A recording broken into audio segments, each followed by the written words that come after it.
Let us pray. Lord, have mercy upon us. Lord, have mercy upon us. Our Father, which art in heaven, hallowed be thy name. Thy kingdom come, thy will be done, on earth as it is in heaven. Give us this day our daily bread, and forgive us our trespasses, as we forgive those who trespass against us. And lead us not into temptation, but deliver us from evil. For thine is the kingdom, the power, and the glory, forever and ever. Amen.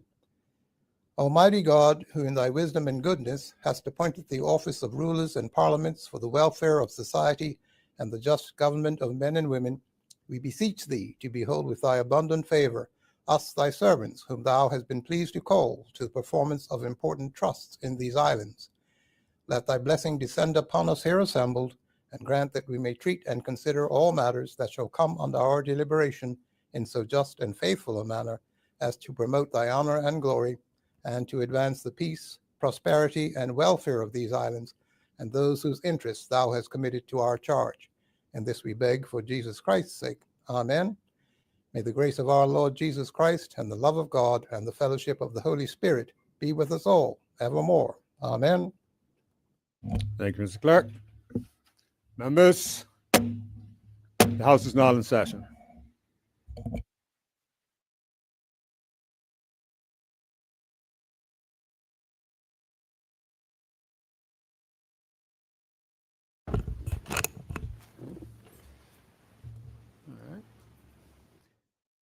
Members, the minutes of the 30th of May have been circulated. Any amendments required? No amendments. The minutes will be printed as confirmed. Messages from the governor? There are none. Announcements by the speaker? We have informed that the following members will be absent today: MP Emily Gale Deal, and Opposition Leader Jan Richardson, Minister Adams, and we've also been informed that Minister Weeks will be absent as well. Messages from the Senate? There are none. Papers and other communications? We have a handful of papers and communications this morning. The first is in the name of the Premier, Minister of Finance. Are you doing, Premier? Yeah. Good morning, Mr. Speaker. Mr. Speaker, I have the honor to attach and submit for the information of the Honorable House of Assembly the Chartered Professional Accountants of Bermuda Amendment Bylaws 2025, an exercise of power conferred by Section 7 of the Chartered Professional Accountants of Bermuda Act 1973, makes the following bylaws, which pursuant to Section 272 of that act have been approved by a majority of the members of the Chartered Professional Accountants of Bermuda. Thank you, Premier. The second item this morning is in the name of the Minister of Home Affairs. Minister? Good morning, Mr. Speaker. Morning. I have the honor to attach and submit for the information of the Honorable House of Assembly the Electricity Innovative License Regulations 2023, as made by the Minister responsible for energy in exercise of the powers conferred by Section 54 of the Electricity Act 2016 and Section 5 of the Regulatory Authority Act 2011. Thank you. Would you like to do your second one? Thank you, Mr. Speaker. I have the honor to attach and submit for the information of the Honorable House of Assembly the Electricity Amendment Act 2022, Consequential Amendments Regulations 2023, as made by the Minister responsible for energy in exercise of the power conferred by Section 12, subsection 2 of the Electricity Amendment Act 2022. Thank you. The next paper communications one is in the name of the Minister of Labor and Economy. Minister? Economy and Labor, sorry. Pleasant good morning, Mr. Speaker. Morning. Mr. Speaker, I have the honor to attach and submit for the information of the Honorable House of Assembly the Department of Statistics May 2024 Labor Force Survey Report. Thank you. Would you like to do the second one? Mr. Speaker, I have the honor to attach and submit for the information of the Honorable House of Assembly the Factors Driving Immigration in Bermuda Report, January 2025. Thank you. The next paper communications one is named the Minister of Tourism, Transport, Culture, and Sport. Minister? Thank you, Mr. Speaker. Good morning. Mr. Speaker, I have the honor to attach and submit for the information of this Honorable House of Assembly the Bermuda Airport Authority Annual Report 2022 to 2023. Thank you. Would you like to do your second one? Mr. Speaker, I have the honor to attach and submit for the consideration of the Honorable House of Assembly the Tourism Investment Clearwater Community Event Venue Order 2025, proposed to be made by the Minister responsible for tourism with written agreement of the Minister of Finance in exercise of the power conferred by Section 5 of the Tourism Investment Act 2017. Thank you, Mr. Speaker. Thank you, Minister. Members, that's the end of the papers and communications for today. The next item is petitions. There are none. We move on to the statements by ministers and junior ministers. On your order paper, the first statement is in the name of Minister Reeks, but I had just announced that he would be absent today, so that statement is being withdrawn. So, Minister Hayward, would you like to do your statement as the first item? First statement.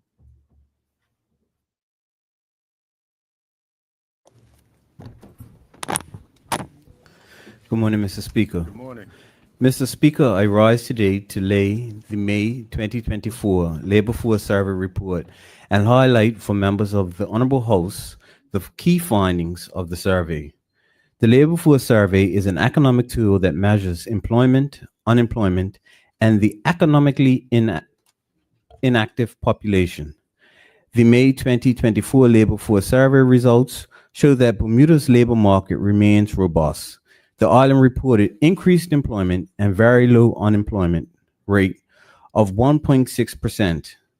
Mr. Speaker, the unemployment rate for Bermudians stood at 1.6% in May 2024, a decrease from the rate reported in November 2023.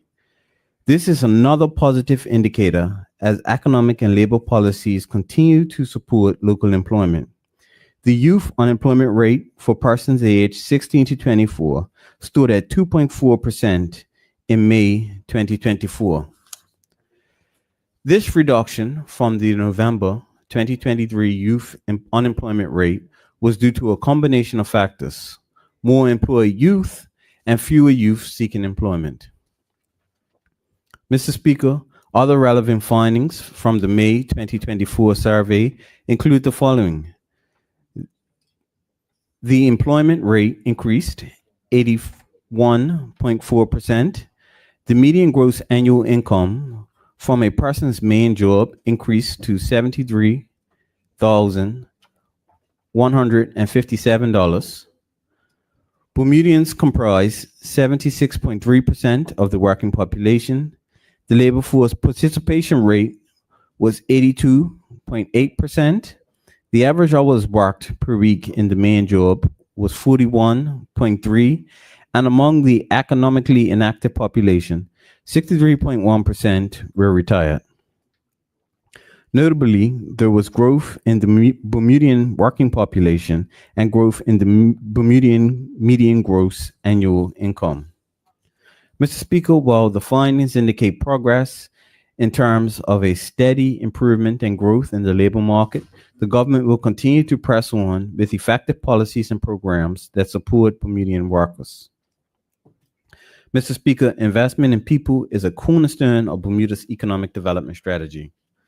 The government has consistently prioritized workforce development, recognizing that a well-trained and educated populace is essential for economic growth and stability.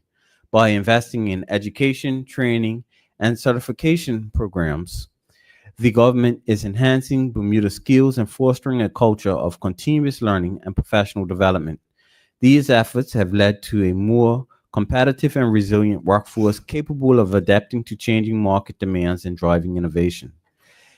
As a result, Bermudians are better equipped to secure high-quality jobs, contribute to the economy, and enjoy a higher standard of living. This strategic focus on human capital development ensures that Bermuda remains a vibrant and prosperous community where everyone can thrive. Mr. Speaker, under the stewardship of the newly established National Certification and Apprenticeship Board, significant strides have been made to enhance the quality, relevance, and accessibility of apprenticeship and certification programs across the island. The number of apprentices has risen to 52. 34 additional Bermudians earned the prestigious National Center for Construction Education and Research Core Industry Certification, essential for construction and related trades. 26 scholarship recipients are pursuing studies overseas in the US, Canada, UK, and the Caribbean, while 10 others are engaged in short-term technical and vocational training courses. Additionally, the government launched several specialized programs to address specific skills shortages and create new employment pathways. These include micro-credential courses and the Learn Through Experience program. We have also embraced innovative methods such as on-the-job training programs in partnership with financial assistance to upskill Bermudians and meet evolving employer demands. Mr. Speaker, this work is being carried out by the Department of Workforce Development, which last year serviced 683 individuals directly and with a robust monthly employment skills calendar of courses catered to an additional 439 participants. These initiatives collectively demonstrate our commitment to empowering our workforce and fostering economic stability. By investing in diverse training programs and innovative upskilling strategies, the government ensures that Bermudians have the skills to excel in dynamic industries and contribute meaningfully to the island's development. Mr. Speaker, the success stories across sectors are a testament to the power of education, hands-on experience, and strategic partnerships in shaping a resilient and prosperous future for Bermuda. I encourage all Bermudians, whether you are just entering the workforce, seeking to enhance your skills, or considering a career change, to take full advantage of the programs and services offered by the Department of Workforce Development. The team is there to support you with career guidance, training opportunities, apprenticeship placement, and job referrals tailored to your goals. Explore the services online at www.dwd.bm. Your future starts with a single step. Let us help you take it. Thank you, Mr. Speaker. Thank you, Minister. Would you like to do your second statement? Mr. Speaker, I rise today to lay the January 2025 Immigration Survey report and highlight for members of the Honorable House the key findings of the survey. The Retaining the Local Workforce Position Paper 2024 highlights Bermuda's declining birth rate, aging population, and increasing immigration of the local population. As noted in the position paper, migration is a social phenomenon that causes of which can vary widely. While it is not uncommon for Bermuda to experience migration and immigration, if excesses can be challenging for our small community. Mr. Speaker, there is no doubt Bermuda requires a skilled and experienced workforce to drive economic growth and innovation.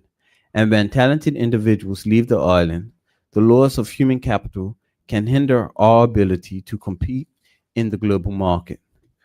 We can lose knowledge, expertise, and contributions to local economic development. Against that backdrop, the Ministry of Economy and Labor engaged global research to better understand the degree of emigration, what motivated Bermudians to leave the island, and what might entice them to return.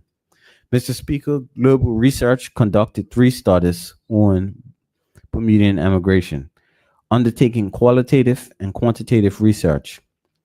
The first involved in-depth interviews with 20 emigrated Bermudians. The second phase surveyed 105 emigrated Bermudians, and the third phase surveyed 416 adult Bermudians on island.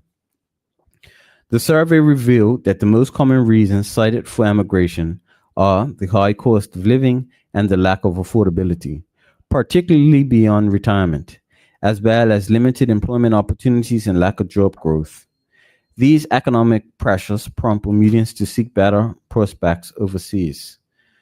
When comparing quality of life, respondents reported significantly higher satisfaction with life overseas, particularly in areas such as the cost of living, healthcare affordability, access to social activities, and overall life satisfaction.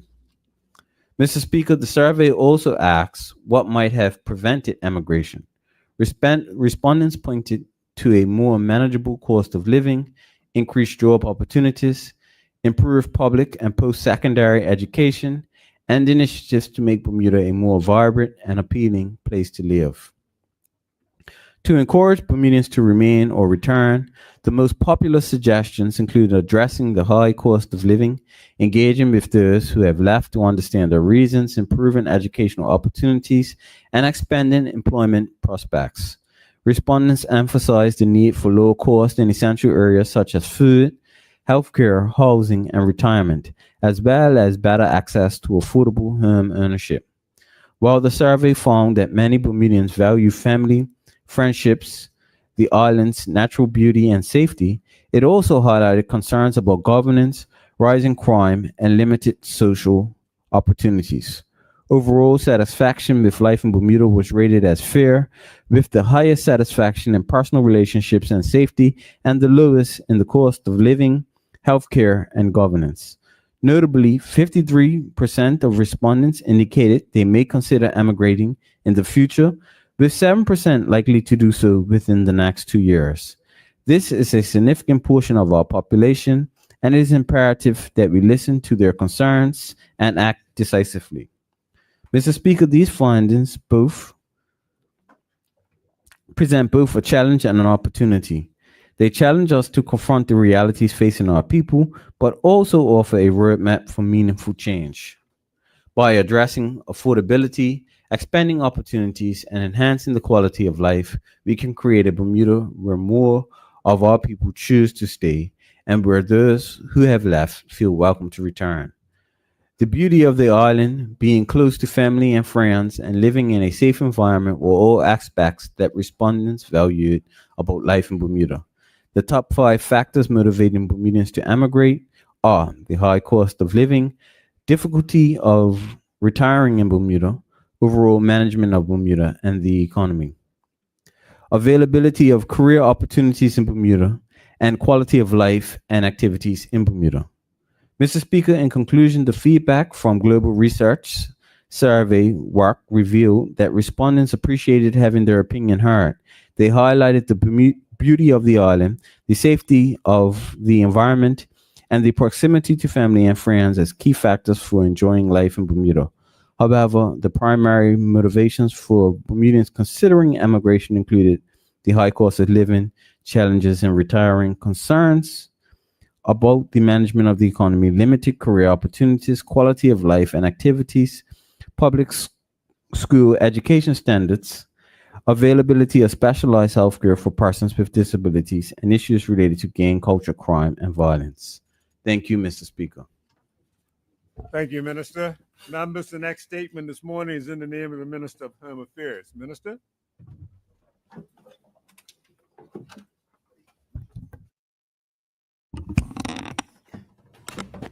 Thank you. Good morning, Mrs. Speaker. Good morning. This morning, Mr. Speaker, I rise to update this honorable House and the people of Bermuda of the progress being made by the Ministry of Home Affairs to address one of the most pressing and persistent issues facing our community, the cost of living. Mr. Speaker, as outlined in the 2025 Throne Speech, the government remains committed to advancing targeted evidence-based reforms that enhance affordability, protect consumers, and promote fairness. To support this goal, the Ministry of Home Affairs has been tasked with leading the development of a Bermuda cost of living strategy, a framework that seeks to address the cost and promote actionable solutions that deliver relief to those living and working in Bermuda. Mr. Speaker, as part of this work, the ministry has built on the work of existing reports and led its own public engagement efforts, including the completion of 2 national surveys, one focused on lived experiences of residents and the other on the realities faced by local businesses. These surveys received responses from over 2,000 residents and 200 businesses, a clear demonstration of how deeply this issue resonates across our island. The ministry has commissioned a focus group with private sector stakeholders and further has engaged in a series of one-on-one engagement with business owners. Mr. Speaker, the findings reveal that nearly 70% of residents report moderate to extreme financial strain, with housing, groceries emerging as most unaffordable necessities. Businesses, on the other hand, point to labor costs, regulatory fees, energy costs, and high rents as key barriers to affordability. While some relief measures are already in place, as an extension of the recent 2025 budget cuts led by this government, there is a clear call for both public from the public for both broader and more targeted interventions, including expanded tax relief, enhanced landlord-tenant protections, subsidies for essentials, and greater regulatory streamlining. Mr. Speaker, building on the feedback and recommendations, the ministry will convene a cost of living summit on Tuesday, June 25th, 2025 at Hamilton Princess. The summit will bring together key stakeholders, including industry leaders, government agencies, consumer advocates, and members of the public. It will serve as a key milestone in our national affordability agenda, providing a platform for present findings to validate solutions and secure formal commitments to action. Participants will engage in structured dialogue supported by data to shape immediate and long-term responses. Mr. Speaker, the expected outcomes of the summit include the publication of a report outlining policy recommendations, sector-specific commitments, and immediate next steps for implementation. In the third quarter, the ministry will present proposed legislative and regulatory amendments and will launch communications efforts to ensure continued transparency as we advance this critical work. Mr. Speaker, the cost of living is impacted by every person living in Bermuda. The Ministry of Home Affairs, and in collaboration with our partners, is committed to turning insights into action. We recognize that there are no quick fixes, but we have evidenced our commitment to swift, thoughtful action and are willing to leave no stone unturned as we work on behalf of the people of this country. Mr. Speaker, the Cost of Living Summit represents an opportunity to refine our approach and to collectively work together towards a more affordable Bermuda. We will continue to update this honorable House and the public as we progress from insight to implementation because the people of Bermuda deserve nothing less. Thank you, Mr. Speaker. Thank you, Minister. Would you like to do your second statement? Thank you. Yes, thank you, Mr. Speaker. I rise also today to table two negative resolutions concerning the Electricity Amendment Act 2022, Regulations 2023, and the Electricity Innovative License Regulations 2023. These regulations represent important instruments that are necessary to give full effect to the innovative license provisions under Section 32A of the Electricity Act 2016. Mr. Speaker, the Electricity Regulations 2023 establishes a framework for the application, evaluation, and issuance of licenses for companies wishing to test or deploy new technologies in the electricity sector. This innovative license is intended to facilitate advancements that align with Bermuda's energy transition goals, allowing new or unproven technologies to be introduced in a controlled and regulated manner. These regulations were designed to ensure robust oversight by the regulatory authority and require appropriate environmental assessments, public consultation, and compliance with the grid and safety standards.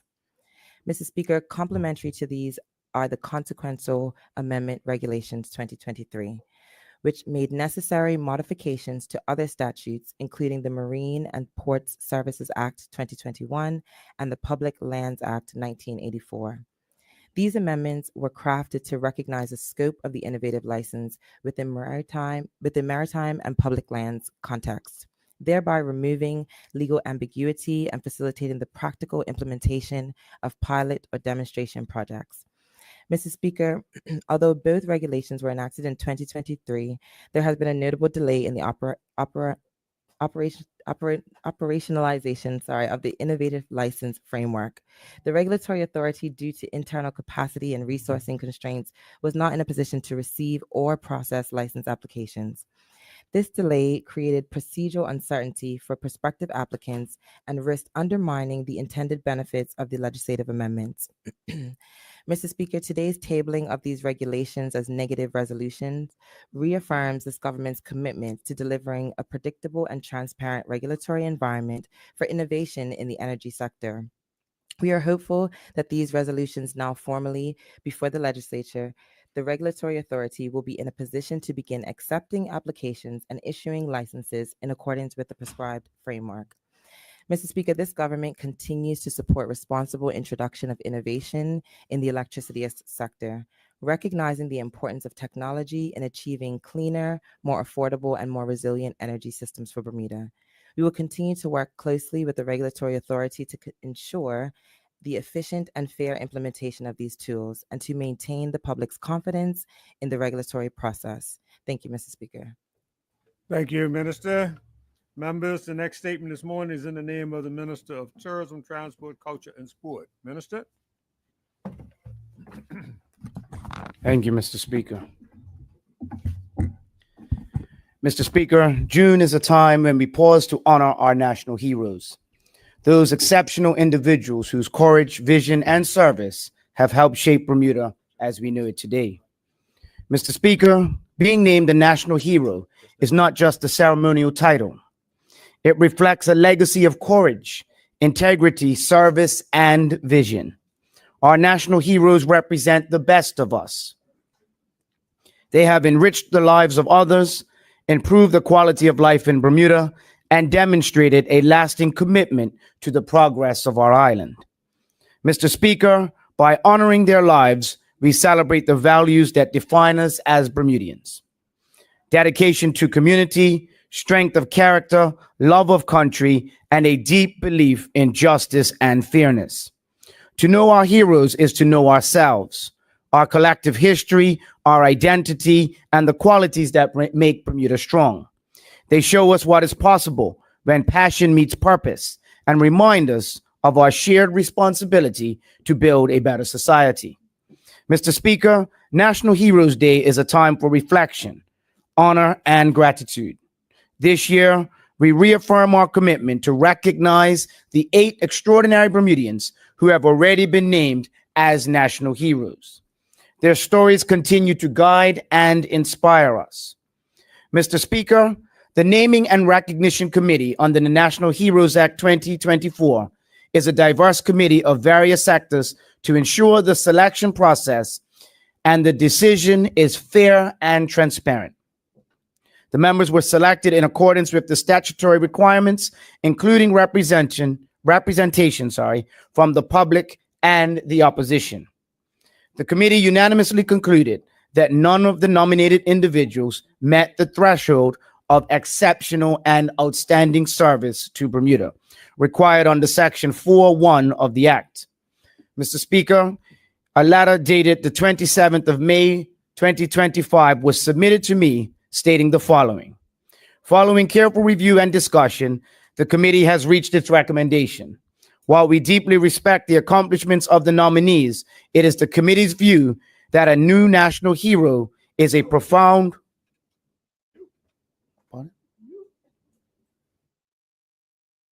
I missed that.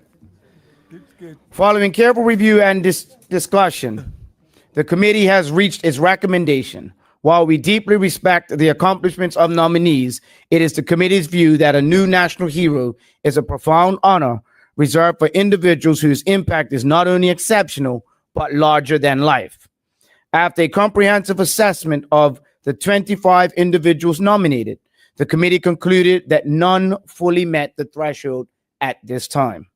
However, Mr. Speaker, the decision not to name a new national hero at this time does not preclude the use of alternative forms of recognition for individuals whose contributions are significant but do not meet the statutory threshold. The committee has determined to reconvene to consider suggestions for such recognition based on nominations received, and the ministry will consider these options through appropriate channels. I extend my sincere thanks to all of those who submitted nominations, many of which recognize the legacies of deceased Bermudians whose contributions shaped the life of our island. I also wish to thank the Naming and Recognition Committee for their careful and committed work in reviewing each submission and stewarding this meaningful process with integrity. Mr. Speaker, under the National Heroes Act 2024, the public nomination process now takes place every 10 years. That process began in late 2024 and will not reopen until 2034. While some may be disappointed that a new hero is not being named this year, this approach reflects a deliberate effort to ensure that such a high national honor is bestowed with the greatest care, reflection, and public consensus. The decision not to name a national hero at this time is guided by the committee's rigorous review process and the need to maintain the integrity, consistency, and significance of the title. Mr. Speaker, this honor is reserved for those whose impact on Bermuda is profound, enduring, and widely recognized. The 10-year cycle allows us necessary time to assess legacy in full, to educate and engage the public in a thoughtful manner, and to safeguard the standing of those who carry this title on behalf of our island. Mr. Speaker, the 8 individuals who have been formally recognized as national heroes to date embody the highest ideals of service, leadership, and legacy to Bermuda. Dame Lewis Brown Evans, Dr. Edgar Fitzgerald Gordon, Sir Paul Camafrego, Sir Henry Tucker, Mary Prince, Gladys Morrell, Sir Edward Trenton Richards, and Sir John W. Swan. Mr. Speaker, to honor these 8 trailblazers, the Department of Culture will host the National Heroes Celebration on Tuesday, July 1st, 2025. This free event, open to the public, will spotlight some of Bermuda's most talented artists, all whom carry forward the legacy of excellence and cultural pride that our national heroes represent. Event details will be available at www.culture.bm. Mr. Speaker, from National Heroes Day through to June 22nd, CITV will also air a series of video vignettes that highlight the lives and impact of our national heroes. These stories serve not only to inform, but to inspire civic pride and cultural understanding. Mr. Speaker, National Heroes Weekend also coincides with the Edward Cross Long Distance Comet Race, an historic event in Bermuda's sailing calendar, which takes place between the West End Sailboat Club, the Mid-Atlantic Boat Club, and the East End Mini Yacht Club. The race starts and stands as a tribute to Edward Jack Cross, who created the trophy annually awarded to the winner of the race. This year's race begins in the West at the West End Sailboat Club at 11 a.m. on Monday, concluding approximately 3 hours later in St. George's Harbor near the East End Mini Yacht Club. Mr. Speaker, as you all would be aware, National Heroes Weekend also includes the vibrant celebration of Carnival in Bermuda, featuring events such as Space Jam Juve, the energetic Revel the Road Parade, and numerous other experiences organized by Bermudian event producers for an action-packed weekend of culture, music, and celebration. Mr. Speaker, as we honor the legacy of our national heroes, let us reflect on their examples and recommit ourselves to building a Bermuda that reflects their values: justice, service, courage, and unity. In celebrating them, we celebrate who we are, Mr. Speaker, and who we aspire to become. Thank you, Mr. Speaker. Thank you. Thank you, Minister. Believe you have. That's it. Yep. Minister of Health, would you like to do your statement now? Good morning, Mr. Speaker. Morning. Mr. Speaker, today I stand to update this honorable House and the public on the continued work to support and strengthen mental health in Bermuda. Mental health is not just a policy issue. It affects real people, families, and communities every day. Mr. Speaker, let me begin with a story. Picture a newborn entering the world already struggling, born into an unstable environment and facing addiction from the very start due to drug exposure during pregnancy. That child is placed into foster care, struggles with feeling unwanted, and grows up being told that you won't succeed because of your behavior. They face depression, low self-esteem, and self-doubt. This is not fiction. This is a real experience of a Bermudian who, through support and their own resilience, is now thriving. This story reminds us that mental health is personal. It lives among us, in our homes, our schools, our workplaces, and communities. It is real and it matters. The Ministry of Health remains committed to ensuring that every Bermudian has access to the mental health support they need. Mental well-being is an essential part of overall health, and we are embedding it into our primary care and public health strategies. Our goal is to act early, prevent crisis, and ensure support is available when people need it most. Mr. Speaker, one of our major steps forward is the implementation of the Youth Mental Health Plan. In partnership with the Bermuda College under the leadership of Dr. Daniel Kavanaugh, a dynamic group of young leaders is driving this initiative. They are working to create a future where mental health is openly discussed, services are easy to access, and no young person feels alone. These young voices are shaping real change. They are helping to remove stigma and show that it is okay to talk about mental health. Their work is central to building a community that listens, supports, and empowers its young people. Mr. Speaker, we know the need is urgent. Research from the Pan American Health Organization and other groups shows a clear rise in stress, anxiety, and substance use. We know that the statistics confirm that 1 in 4 people will suffer from a mental health condition. Recognizing this, the ministry has taken action to improve services and our legislation. We are working to update the Mental Health Act of 1968 and strengthen policies that increase access to care and protect individual rights. We are building a system that meets people where they are before their mental health worsens. Mr. Speaker, one key part of this work is the Acute Adult Mental Health Care Integrated Pathway, which focuses on how adults with mental health needs receive care from start to finish. Phase 1 of this initiative was completed in 2023, and the final report was published in February 2024. It provided valuable insights into the challenges people face and gave us 20 key recommendations. These recommendations guide our investments in services, awareness, education, and early intervention. We are focused on building a system that is patient-centered, efficient, and compassionate. Mr. Speaker, to support these efforts, we've appointed a mental health programs coordinator who has already improved how programs are run and is working to make this role permanent. Strong leadership in this space is essential for long-term success. We also recognize the need to expand access to therapists, strengthen outreach, and provide better mental health support in our schools. Children and teens must have the tools to cope, grow, and succeed. Preventing crisis begins with giving young people early support. Mr. Speaker, this year we are proud to launch a national mental health awareness campaign under the theme, Changing the Paradigm, the Future of Mental Well-Being. It highlights that mental health is vital to our overall health and deserves the same attention and care. The campaign began on May 1st with a proclamation at City Hall marking May as Mental Health Anti-Stigma Month.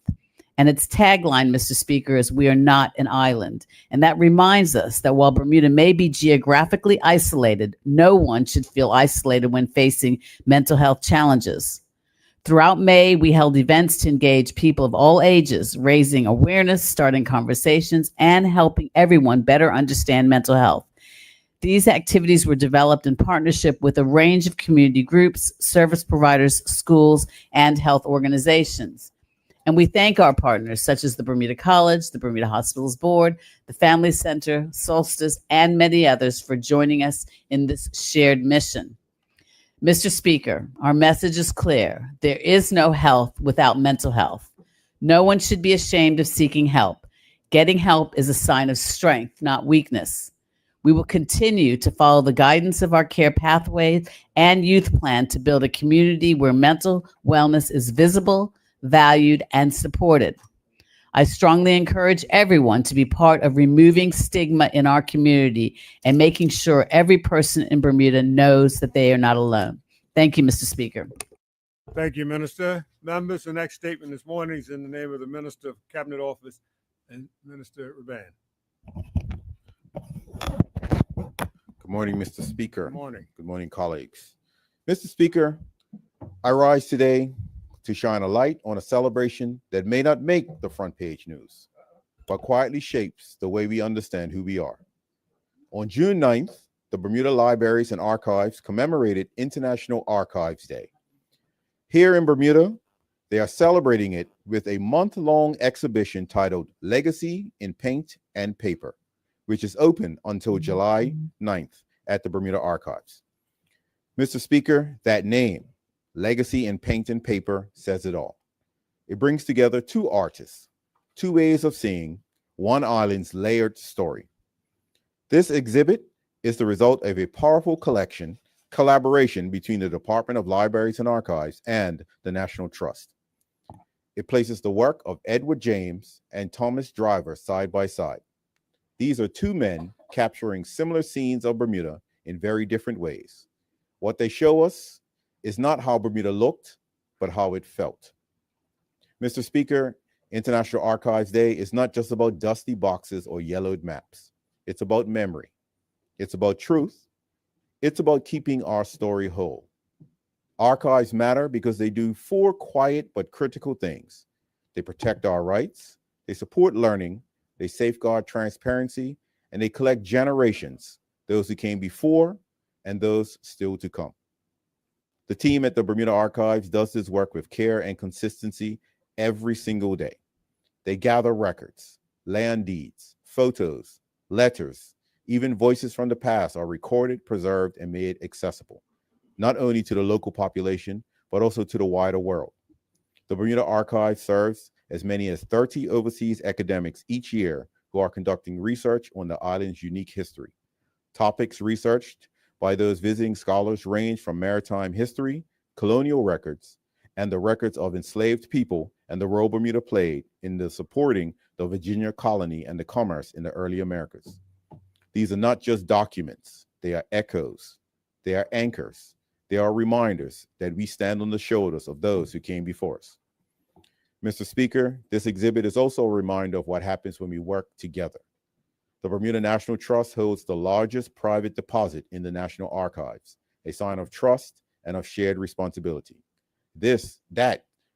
What makes this moment special. It's not just a government project, it's a shared effort to protect what belongs to all of us. And this is why the government will continue to support partnerships like these, because history doesn't live in isolation. It lives in the hands of those who care enough to keep it alive. Mr. Speaker, I encourage all honorable members and every resident of Bermuda to visit the exhibition. It's in the lower level of the Government Administration Building, right there on Parliament Street. Take a walk through, take a moment, and let yourself see Bermuda through someone else's eyes. You'll leave with a deeper appreciation, not just for the art, but for the place and the quiet hands that work to preserve it. Mr. Speaker, when we protect our past, we prepare our future, because a country that remembers its roots is better equipped to choose its future. Let us honor our history, not just in words, but in the way we teach, the way we lead, and the way we care for the records that carry our story forward. Thank you, Mr. Speaker. Thank you, Minister. Appreciate that. Members, that brings us to a close of the statements this morning. Before I move on to the next item, I should have acknowledged this morning that we have Acting Sergeant of Arms this morning, Mr. Ruel Ming.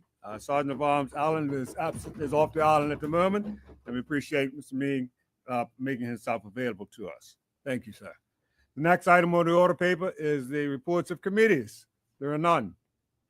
And now leads us to the Premier's questions. And for our listening audience, whenever we sit on the second Friday of a month, we add Premier's questions to the traditional question period. The Premier's question is a separate 30 minutes for questions to be put to the Premier in regard to concerns from members of the House, and there are questions that are submitted off the floor to the Premier. The tradition is that the opposition leader gets to ask his questions first, and the opposition leader has 3 questions and one supplementary. Other members have 1 question. 2 supplementaries. Other members have 1 question and 2 supplementaries. The opposition leader is being carried. The opposition leader rule is being carried this morning by the deputy opposition leader, and I'll call on MP Ben Smith. Would you like to put your questions to start us off? Yes, thank you, and good morning, Mr. Speaker. Mr. Speaker, can the Premier confirm whether the government intends to apply any exceptions to the English-speaking requirement for work permit holders, and what criteria will be used to determine eligibility for such exceptions? Premier? Thank you, Mr. Speaker. I do not have the knowledge. That would certainly be a question for the Minister of Economy and Labor, who I think is consulting or conducting a work permit policy consultation currently. I cannot state whether or not those things are covered in the work permit consultation, but I would say if the opposition or other persons have views, they should engage in the consultative efforts. This government has made sure that we've consulted widely on a number of things, the work permit changes that have been put out to consultation should be pretty extensive. And I'll encourage all employers and all persons who may engage in making sure they have the supply of adequate labor go ahead and respond with their questions, thoughts, or concerns. Supplementary. Yes, thank you, Mr. Speaker. Mr. Speaker, considering that one of the changes that was highlighted was this English speaking part of the work permit policy, would the Premier be able to say whether this has been a major issue in the community that has made this highlight happen? Premier. Mr. Speaker, I can't necessarily speak to the matter related to what consultation or other items that took place to get there. As I repeated in my earlier answer, this is a matter that is under the Minister of Economy and Labor, and also under the advice and recommendations. I believe the review was done in part with the members of the Board of Immigration. What I can state as an overall basis is that the reality is that we are a English-speaking jurisdiction. And of course, it would be challenging for persons interacting with matters related to government, et cetera, taking up residency in the country with an inability. This is not something that is new. This is something that has been mooted for a while. This is something that was in our 2017 election manifesto, conversation, discussions around. So I will again state that it is a consultation process. If there are those persons who have concerns, this is not something like we saw from the party opposite, where they just said, we're changing the work permit policy, and here is the new policy. We've gone through, we've had consultation with persons, and now Point we of order, are... Mr. Speaker. Point of order. The Premier is misleading the House. In his last statement, I can tell you that the work permit policy that's put forward by the now opposition was one of the most comprehensive consultations that has taken place in any work permit policy. In fact, it lasted almost 18 months. Okay. Thank you. Thank you. Premier. Mr. Speaker, I clearly remember when that honorable member said before the election in 2012 that no, we're not going to change term limits, and then 1 month later, term limits are gone. So we know, we understand, we get it. Speaker, point of order. Point of order. Premier is misleading the House. Term limits had nothing to do with work permit policy. Oh, here we go, Mr. Speaker. That of course would be their interpretation, but that is absolutely not correct. Not correct. So from his perspective, he, as usual, is engaged in an attempt to rewrite history, but the public remembers precisely what they did on that particular side, Mr. Speaker. Point of order. The Premier is continuing to mislead the House. There's been no rewriting of history here by me in any way. Term limit policy was nothing to do with work permit policy. In fact, the work permit policy again took about an 18-month consultation period with dozens of stakeholders over that period of time. Thank you. Mr. Speaker, a complete attempt at rewriting history again. The term limit policy was specifically in regards to work permits and a stating of how long someone could have a work permit. So for the honorable member to try to draw the distinction is for perfectly fine for him to attempt, but the public understand the facts. They said one thing before an election and they did the exact opposite. But what we did is that we said that we would consult on immigration policy. We remember the mess of which they made on immigration policy. We committed to bipartisan reform, and we have followed through with that policy of bipartisan reform. The significant changes which started in consultation they say that we haven't. We just haven't done the changes that they want, Mr. Speaker. Therein is the challenge. And if they want to go ahead and grant status, then they can go ahead, take that case to the public, and win an election. But here's the challenge, Mr. Speaker. They did not. They refuse to state what their policy is. But the public know and understand. So now, Mr. Speaker, let me try to get back to the acting leader of the opposition's question. See, they're getting all excited now, Mr. Speaker, all excited. All excited. We're sticking with the facts. There will be no changes to term limit policy before the election. And after the election, there were changes to the term limit policy. Those are the facts, Mr. Speaker. That is the reality. So on this particular matter, Mr. Speaker, I think it is an expectation that persons who will take up residency should have a working knowledge of the language of the land. And so for the honorable member, If they have any concerns on what may have been laid out in the consultation, or if any persons who have made representation to them, or if any member of the business community who may be listening or others, they should respond to the consultation. And the Minister of Economy and Labor has a great record of taking matters that are replied into consultation under consideration prior to the promulgation of the final policy. Would you like a second sub or move on to a second question? Second supplementary. Thank you, Mr. Speaker. So, Mr. Speaker, my question to the Honorable Premier is, I guess trying to think the way, because he doesn't want to answer my question. So where we are there exceptions presently to the English speaking rule that has been highlighted? So it looks like there's going to be an increased scrutiny on English speaking, according to the statement from the minister. So my question is, are there exceptions that are presently happening in the community that the Premier would be able to speak to? Premier? Thank you, Mr. Speaker. I am not fully skilled with matters that are related to immigration policy.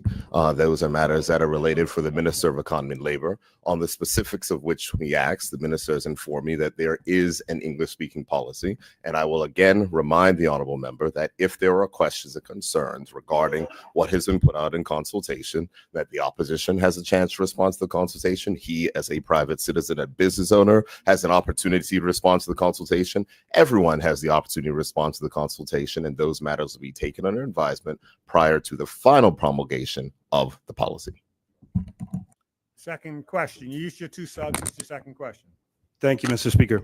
Mr. Speaker, can the Premier provide a detailed update on the government's acquisition of Sandy's 360 facility and what specific plans exist for redeveloping it for community use? Mr. Speaker, no, I cannot. Supplementary?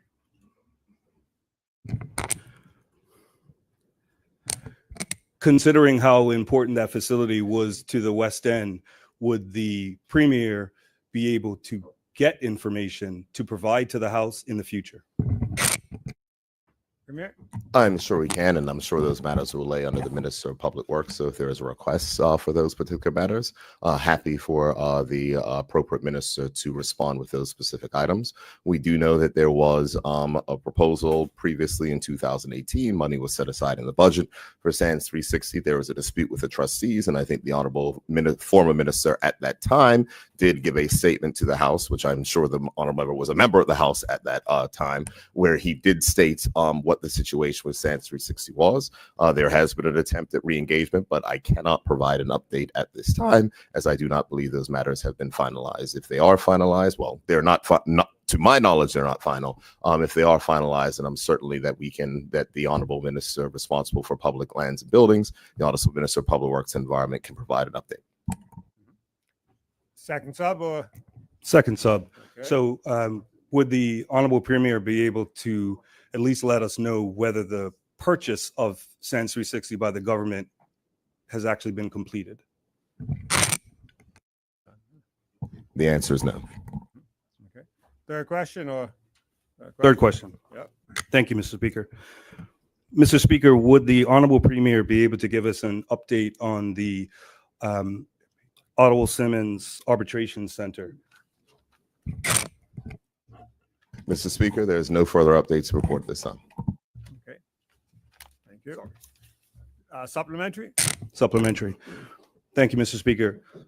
Considering the numerous photo opportunities that were presented on that particular facility, can the Minister of Finance and the Honorable Premier give us any update on what is going to happen to that open lot that has become an eyesore, considering that it has been a significant amount of time since everyone was told that that facility was going to be built? Here's what I'll say, Mr. Speaker. We remember the designs of the opposition. Let me give you an example. There was a wonderful project called Morgan's Point. It was a project that they wanted to go ahead and construct. It was a project that they said is going to work. It is a project that they went ahead and put $165 million of taxpayer money up to go ahead and to support the development of this particular project without making sure that it could actually be sustained. I will accept that there was an intention to build an arbitration center, but what the government said at the time, given our financial capabilities, is we wanted to ensure that we worked with the private sector so that it could be a viable project.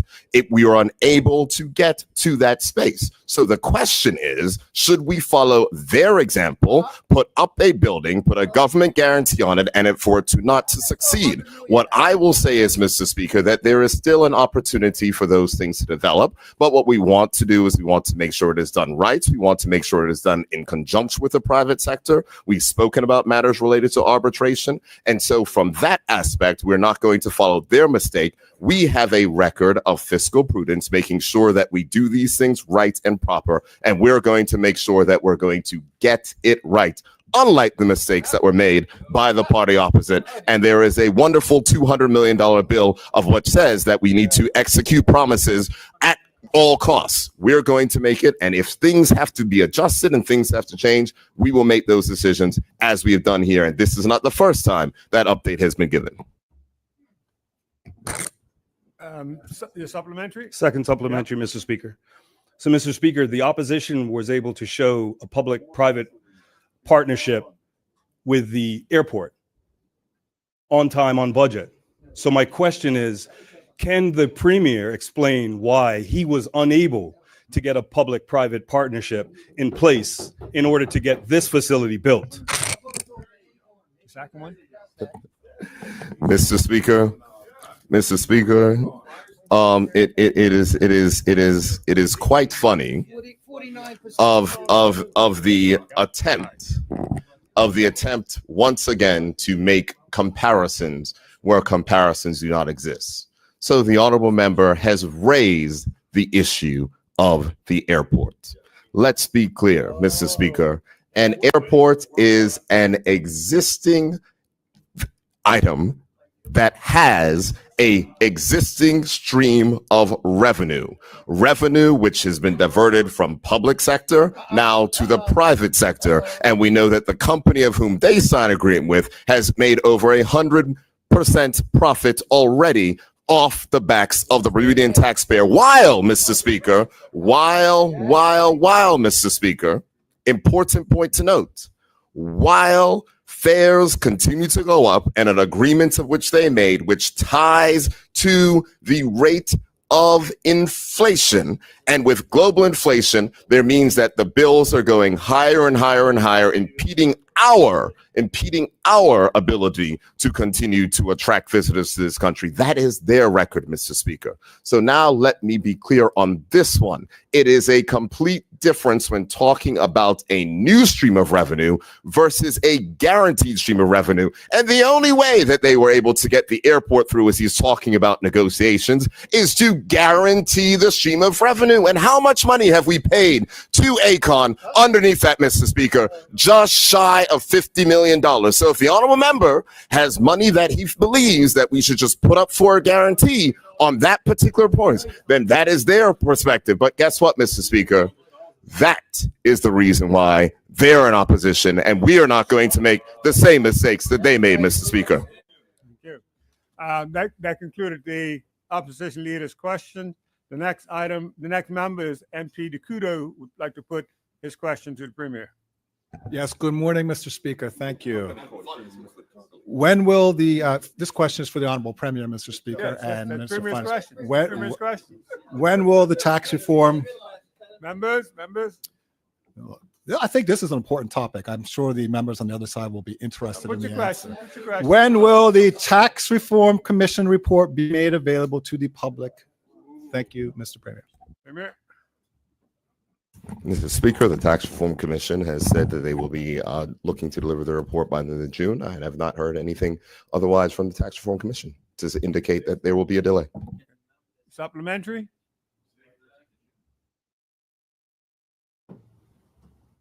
Yes, thank you, Mr. Speaker. the Premier didn't actually answer my question, which is when the Tax Reform Commission report is planned to be made available to the public. But let me leave that there. My supplemental is, does the government have a timeline for putting recommendations from the TRC report into effect, such as producing draft legislation and attempting to pass it this year? Thank you. Premier? That's certainly a question I can answer, Mr. Speaker. I answered the first one. He may not like the answer, but as the honorable member will know, that the answer that is given is the answer that is given, and that is the way that parliamentary systems work. So I know I'm learning him up, and I'll continue to learn him up. On this particular matter, Mr. Speaker, the Tax Reform Commission has indicated... I'll wait for them to stop, Mr. Speaker, because I'm assuming they want the answer to the question. Talk to the chair. Yeah. I'll wait for them, Mr. Speaker. Thank you. Mr. Speaker, on the matter of the Tax Reform Commission report, the expectation is that the report will be received prior to the end of the month. At that point in time, the government will consider. We are already preparing the consultation documents to make sure that we can go to consultation at a good time. The expectation is that we'll have draft legislation that can go out to consultation in September, and to make sure that any matters that are related to any possible qualified refundable tax credits or other matters and adjustments can be tabled in good time, debated in this honorable House, and brought into legislative force before the end of the year. Second sub, or you're done? Yes, thank you. I will ask it just to be sure I'm clear on the answer. Does the government intend to make any qualified refundable tax credits available for businesses to use in this financial year? Thank you. Mr. Speaker, I'm not going to prejudge what the Tax Reform Commission may give. The honorable member knows that I've been very careful as to not to prejudge. When we get the report, when we get what it is that they state, we'll go ahead. What I can state is that in the public spaces and otherwise, we say that we're going to ensure that we put matters in place this year, as this is the first year that corporate income tax applies. So those matters can apply within the tax year. So I hope that answers the question that he's trying to get at, but that is not a change from the government's position and has been made very clear.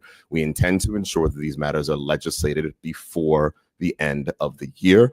The timeline, again, in case he didn't get it, was when we receive the report from the Tax Reform Commission, we'll put those particular matters out to consultation, while at the same point in time, working on matters related to draft legislation. Draft legislation in itself will go out to consultation in good time for us to go ahead and table final legislation in the legislature, so that the matters can be passed before the end of the year. Thank you. That brings the close to the questions from MP DeCoot. MP Swan, I have you on the list for questions. Thank you, and good morning, Mr. Speaker. Mr. Speaker, I have a question. There has been some recent commentary about changes to customs duty rates that do not apply to plumbers and electricians. Could the Premier provide some clarity on this matter? Premier? Well, Mr. Speaker, I am happy to provide clarity because it was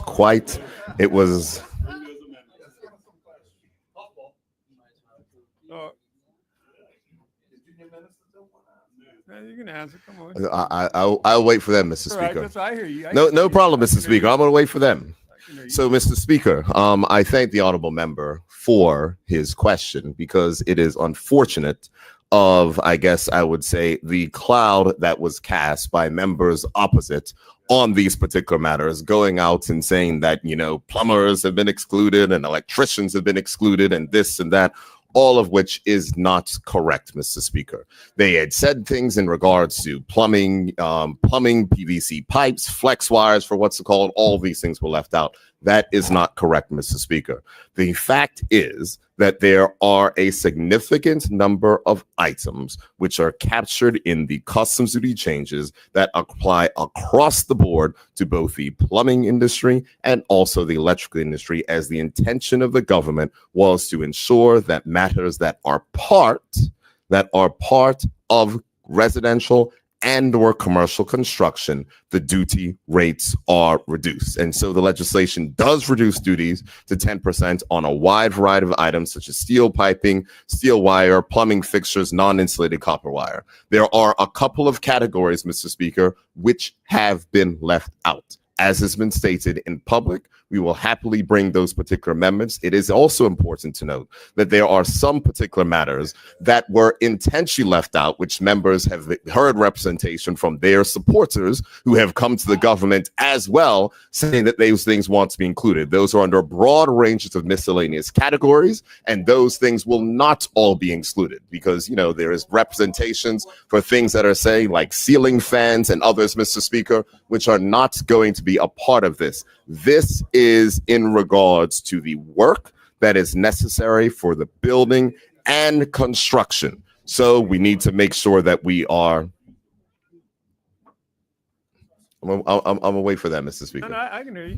That's fine. I'm gonna wait for them. The person that asked the question is not. I've got it, but I'm gonna wait. I can't think, Mr. Speaker. There's too much noise coming from that side. You can hear you down the back. Again, Mr. Speaker, we are going to continue to do Saxon, but I think what is also important, Mr. Speaker, in this is the focus must also be that the work must also take place on public education otherwise to ensure that these savings are passed on to consumers. And I think that is a second part, which I'm sure honorable members opposite will welcome the government's work on this. Thank you. MP, do you have a supplementary? Yes, Mr. Speaker. Supplementary. I should have declared my interest, and I'd worked as a plumber's assistant when unemployed from my own trade sometimes. So thank the Premier for that answer. I have a supplementary, Mr. Speaker. Can the Honorable Premier outline what other reductions have been introduced to provide relief for Bermudians and when these reductions will take effect?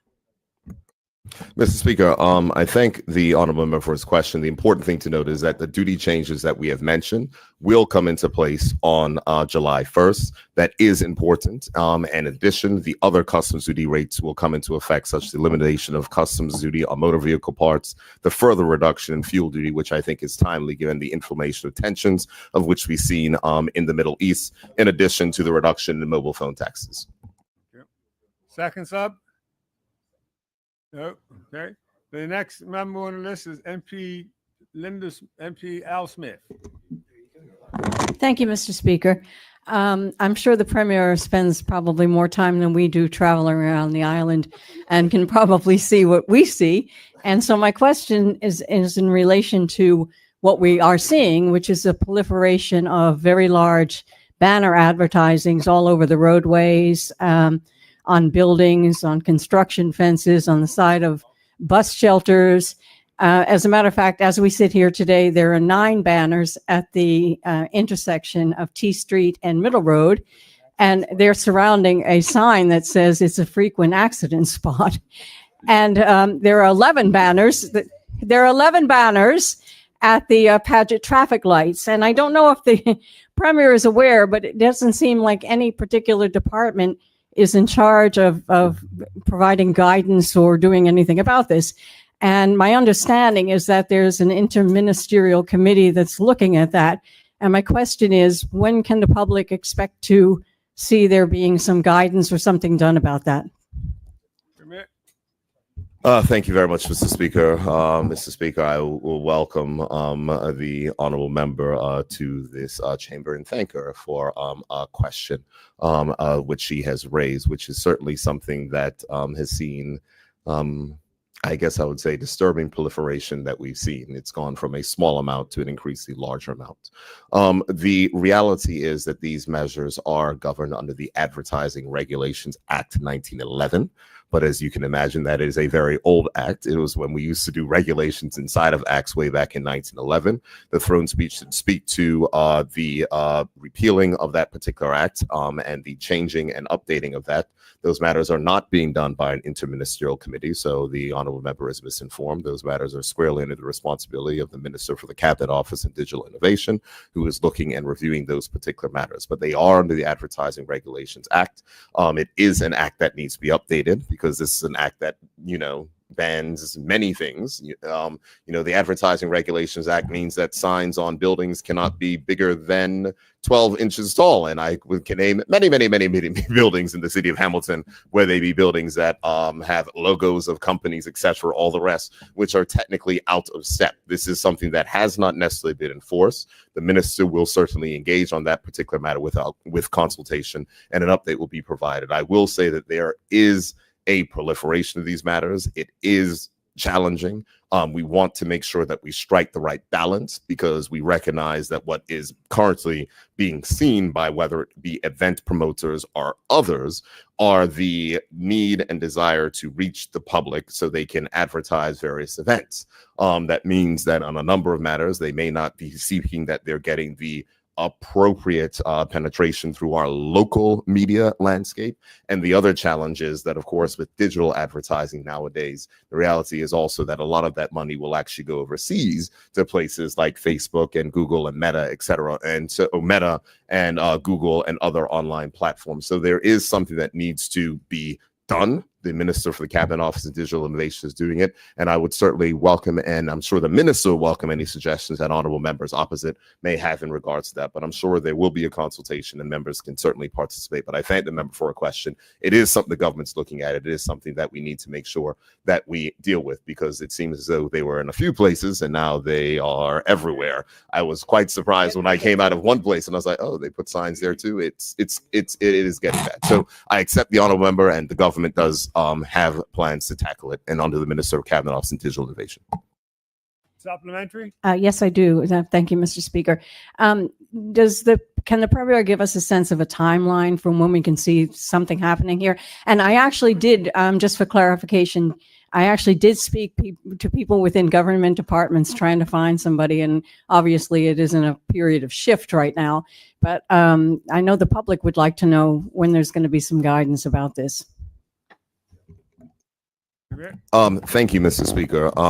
To answer the honorable member's question, it is a matter that is currently being worked on. So it is not a question of we are going to plan on looking in the future. It was a commitment that was made in the throne speech in 2024. As I informed this honorable House, matters that were 2024 throne speech have been carried over, even though they were not mentioned in the 2025 throne speech, as there was not a lot of time between those particular speeches, that it is currently being worked on right now. For the honorable members' knowledge, those things, as I said, are governed of the Advertising Regulations Act, but the Advertising Regulations Act 1911 is well out of date and needs to be updated, of course. And so we'll be keeping you in touch. And if you wish, you can happily speak to the Minister responsible for the Cabinet Office of Digital Innovation, who can give the honorable member the information she requires.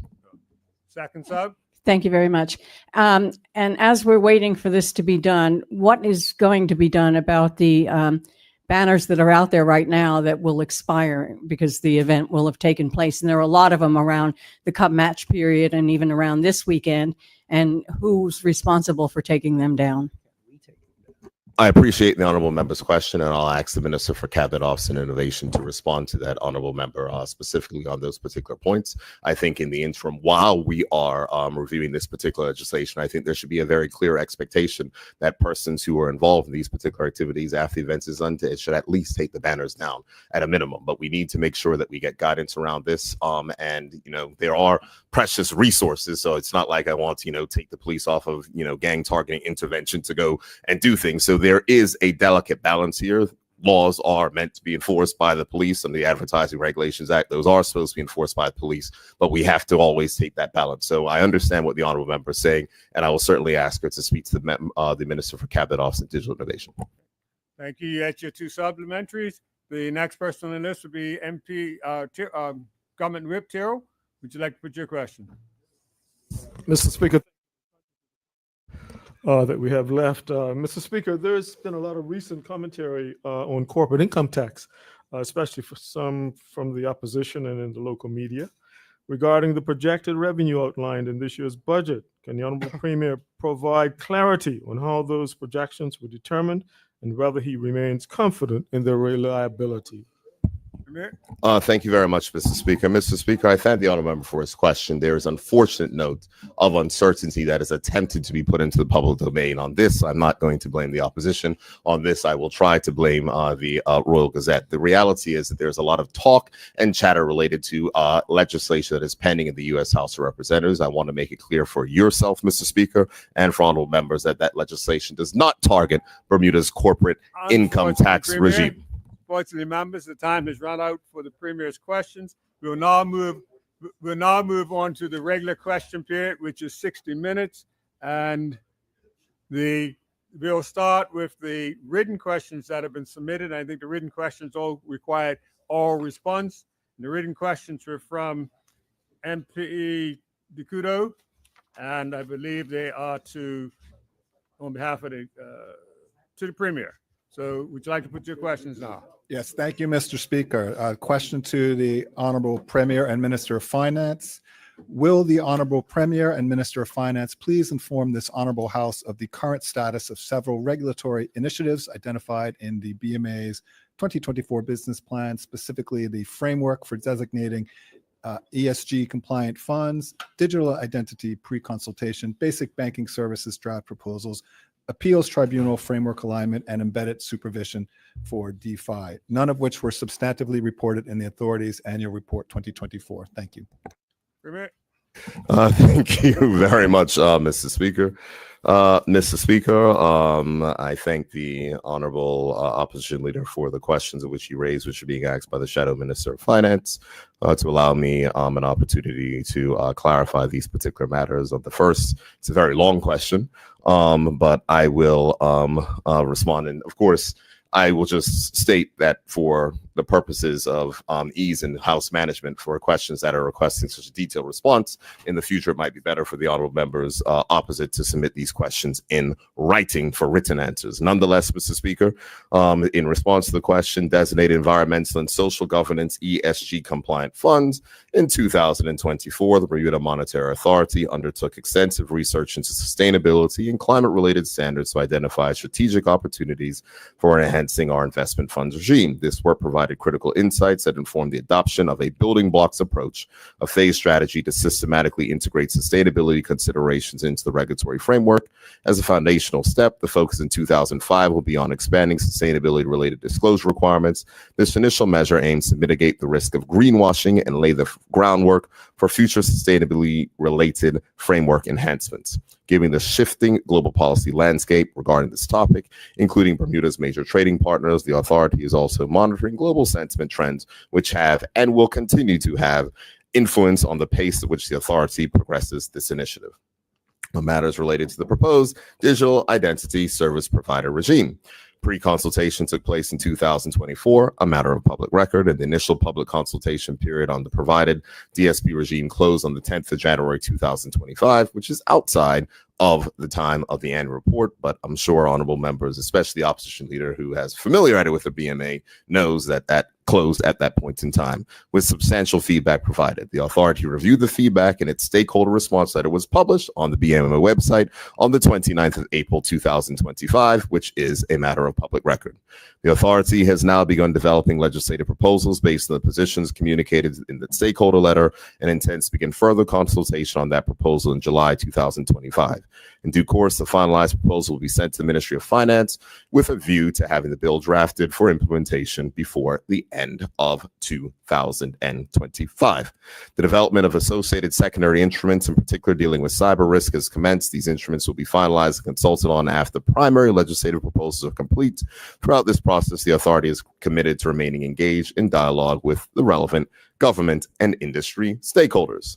On matters related to basic banking services, pre-consultation engagement on initial proposals relating to this in the Ministry of Finance initiative has taken place with the relevant stakeholders. Feedback provided in the consensus process is now in review for information. We did go out to the banks, tell them what it is that we are going to do. They have replied back with their comments. We have further comments in from the banks. The Ministry of Finance will work with the BMA in order to produce those. That is a throne speech initiative, and the intention is to make sure that matters are legislated within this parliamentary session.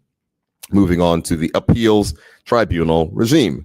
The first phase of consultation process with the private sector, together with the Chief Justice, has been completed. Given that the new framework covers different appeals regimes under different regulatory acts, feedback provided in the context is what remains under review. And what it has to do, Mr. Speaker, is go back out to consultation now that we have draft bills in place. Moving on to embedded supervision for DeFi pilots. The call for proposals for embedded supervision pilots closed successfully on the 30th of April, 2025. The authority is now in the final stage of evaluating submissions and confirming participants with pilot deployment slated to begin before year end and a public report to be issued shortly thereafter. Thank you. Supplementary? Second question, Mr. Speaker. No supplementals. Okay, your second question, go ahead. Will the Honorable Premier please advise this Honorable House what actions the government is taking in response to the reported 13.8% decline in... Okay, go ahead. Yes. Sorry. I looked at something different. Go ahead. I was looking at the third one. In response to the reported 13.8% decline in ILS listings on the BSX and how it intends to protect Bermuda's global leadership in this critical market. Thank you. Thank you, Mr. Speaker. Mr. Speaker, I think that it is important to note that Bermuda's global leadership is being protected. And inside of that particular report, it did outline that we have over a 90% share of global listings.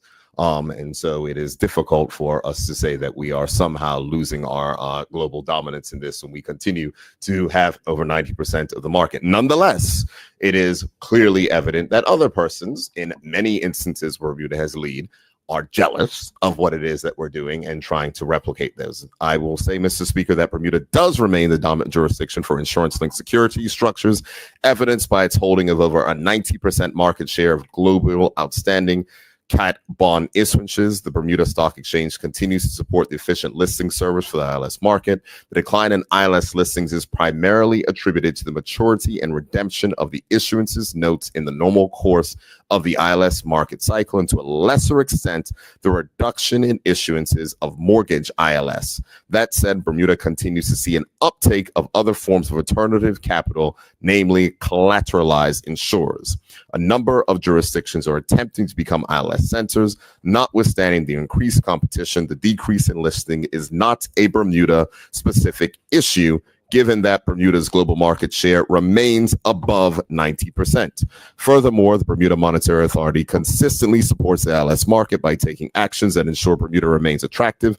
Such actions include facilitating fit-for-purpose regulation, introducing the 3-day approval process for certain ILS structures, and recently exploring how emerging risks can be more effectively facilitated. In this particular regard, the BMA has to date registered 3 issuances of 144A cyber bonds, representing a significant milestone for the alternative capital market in Bermuda as it seeks to facilitate new product lines to address protection gaps in the market. Okay. Supplementary? Yes, thank you, Mr. Speaker. For the Honorable Premier, could he please confirm whether the ministry or authority has conducted a formal impact assessment on how our jurisdiction compares to other jurisdictions for these products and in respect to competitiveness? Thank you. Yes. Second sub? We do appreciate the short, concise answers, Mr. Speaker. Could the Premier provide a brief summary of that assessment or where it may be found? Thank you. Mr. Speaker, I can assure you that we're not going to publish a competitive analysis in the public domain around the comparisons of which we've done to other jurisdictions. But what I can state in my particular answer, some of the things are noted that we are streamlining some matters, such as the introduction of a 3-day approval process for certain ILS structures in response to persons who are trying to compete for this particular matter. The Bermuda Monetary Authority, as evidenced in their annual report, is continuing their strong growth, continuing their continued advocacy. It is a well-resourced body, as we can tell from the wonderful compensation levels that were revealed inside of their annual report, but they do have the human resources necessary to go ahead and respond, to continue to foster innovation, and we will respond to the market in kind as we have done on this and will continue to do. So I'm not going to share the results of competitive analysis. If the honorable member wants to know specifically, I know that he works inside that industry. He may have knowledge, and industry is always consulted, whether it's the people who do these issuances, whether BSX and others, on what other bodies are doing, and the Bermuda Monetary Authority works to see what we can do to ensure that Bermuda remains the place that has over the 90% share of this global business. Over 90%. Second sub or your third question? Yes, third question, please, Mr. Speaker. Will the Honorable Premier please inform this Honorable House whether the BMA's 2024 cyber strategy has led to measurable improvements in the cybersecurity of Bermuda's financial sector, and whether the ministry has received any formal reports or updates confirming such? Thank you. Mr. Speaker, the authority's 2024 cyber strategy builds on previous years' extensive efforts in cyber risk management. The cyber code for the insurance sector was launched in 2021, followed by cyber codes for banks and corporate service providers, trust companies, and money service business in 2022, and digital asset businesses in 2023. The digital asset business cyber risk rules were updated in 2024. All these combined initiatives outline the cyber risk management regulatory requirements that various financial sectors must comply with. Data is collected every year in the cyber annual return statutory filing to assess the cybersecurity posture or readiness of regulated entities and to measure progress. Based on the information obtained, the authority publishes the insurance sector operational cyber risk management report annually. This report represents year-on-year trend analysis comparisons highlighting the improvements made by regulated entity. The report is published on the BMA website for the benefit of the financial services industry, the wider jurisdiction, and also the opposition, and has been published annually since 2018. The Ministry of Finance does receive quarterly updates from the authority on the overall cyber risk outlook in its joint efforts with the ministry to assess jurisdictional risks within the financial services sector. These updates include risk trends. In addition, in the first half this year, the BMA launched the consultation on the operational resilience and outsourcing code with regulatory requirements for continuing to strengthen the financial sector's broader aspects of resilience. Supplementary? Yes, thank you, Mr. Speaker. Can the Honorable Premier advise whether the ministry has reviewed or acted upon any recommendations from the authorities' cyber risk assessments that would require cross-government coordination? Thank you, Mr. Speaker. Mr. Speaker, the Bermuda Monetary Authority regulates the financial services sector, so it is not a matter for the government and cross-ministry on the matters related to that. They publish the rules, they publish the items, they get the returns, they publish the annual reports, and financial services companies that may be lacking in certain areas have those matters that are done by the Bermuda Monetary Authority. That is not a government matter for the regulation of financial services companies. Supplementary, second? I would like to maybe perhaps clarify the first supplementary, Mr. Speaker, because the original question, in fact. Oh, you put it, you could reword it in your second sub. Yeah, okay. Well, given that the first question with respect to ministry reports from the BMA on the cybersecurity of Bermuda's financial sector, given those reports and feedback from the BMA, which the minister was kind enough to inform us about, has the Ministry of Government had to undertake any cross-government coordination in response to those reports or advices? Thank you. Mr. Speaker, the honorable member is not piecing together what I'm saying. The Bermuda Monetary Authority handles cyber risks for the regulated financial services sector of the country. That is completely different from what may happen with the other bodies that manage cybersecurity for the total government and also internally, for the total country, and also internally to the government. But as the honorable member will be aware, or maybe not, well, he was in the Senate when we passed the matters related to cybersecurity, he would know that the Bermuda Monetary Authority plays a part of the existing structures that exist for the total governance of cybersecurity in the country. So in answer to this question, that would be a process, but that is not something that comes out of the risk reports that come to the Ministry of Finance. The risk reports that come to the Ministry of Finance are at a high level, which are part of the Financial Policy Council matters, which form the overall risk matters that we assess on a quarterly basis. But on the technical aspects, those are handled through other bodies, through legislation, which we have passed in this honorable House. That's the conclusion of your second sub. That brings us to a conclusion of the written questions that were submitted. We'll now move on to questions from the statements that were given this morning. The first statement that has questions is the statement from the Minister of Economy and Labor in regard to the labor survey. And the first question is from MP Tucker. MP Tucker, would you like to put your question? Thank you, Mr. Speaker. My question is, I'd like to know what industries and positions are most in demand by employers.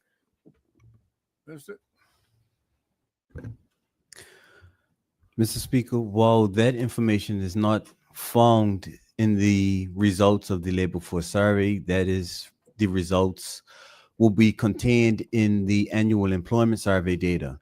Each year in the employment survey, we have detailed tabulations. In those tables, you will find positions held by Bermudians and positions held by non-Bermudians. The way in which we view occupational categories in demand is if they have a high percentage of non-Bermudians in those particular areas. It indicates to us that there is a supply of jobs in that area and a shortage of Bermudian skill sets in those areas. And so the information is public information that can be found in the annual employment survey briefs or tabulations. Supplementary. Thank you, Mr. Speaker, and thank the Minister for the answer. I will certainly find the report. And maybe my second question. Is this a sub or second? It is a second question. It is a second question. I would like to know if the survey actually, if the labor force survey gives any information about the success rate of any of the referral programs. Thank you, Mr. Speaker. Minister. Mr. Speaker, the labor force survey has been tabled in this House, which means all the information contained in the survey is public information that the member can peruse through to determine whether or not there is a gap in the data that she would like to see and the gap and the data that is actually presented. But to be abundantly clear, the labor force survey would not have data as it pertains to referrals from the Department of Workforce Development. However, in the budget period, I did report on the success rates of the referrals through the Department of Workforce Development from an annual highlight standpoint. Supplementary or new question? This is a supplementary question, I think.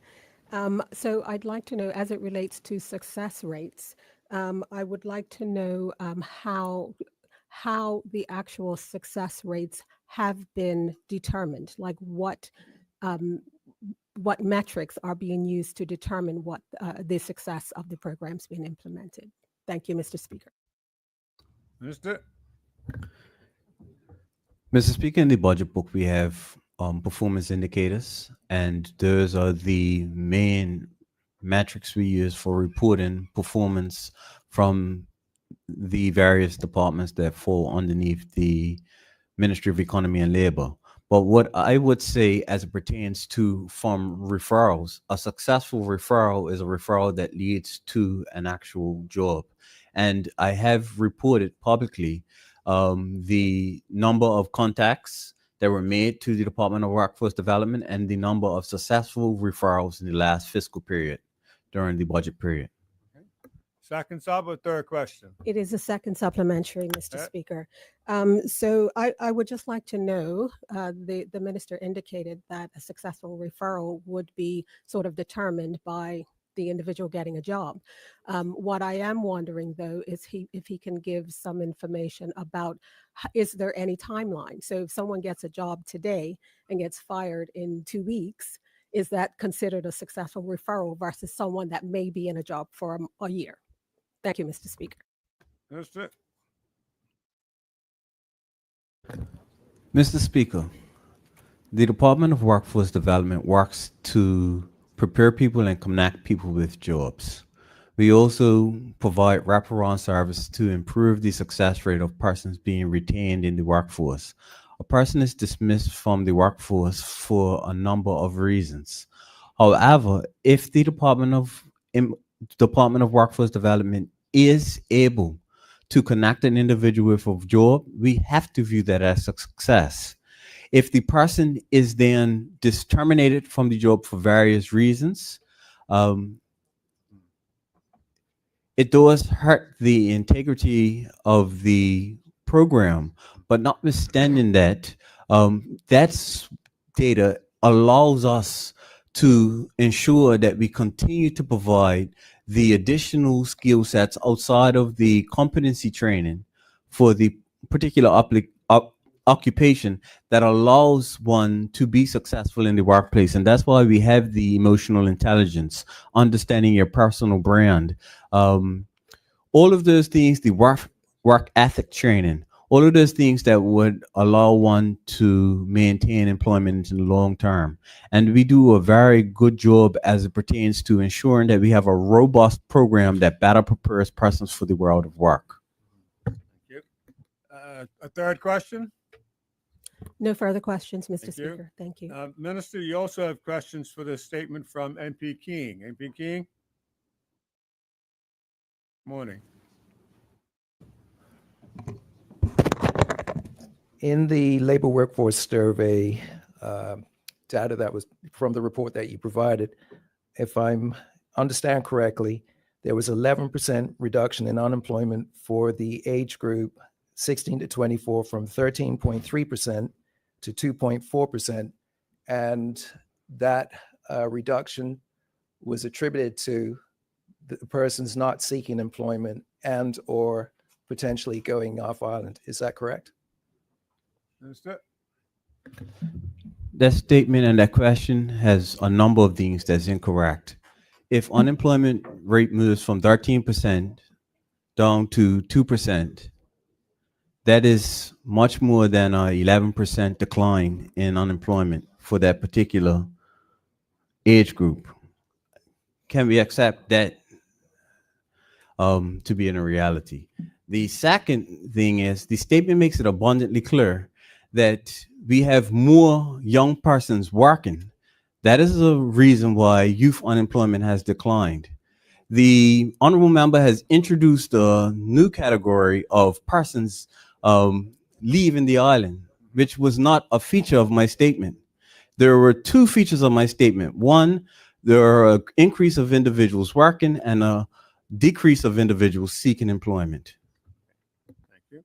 Supplementary? Yes, Mr. Speaker. Right. So I understand that the unemployment rate went from 13.3% to 2.4%. So you're right in terms of the calculation of that.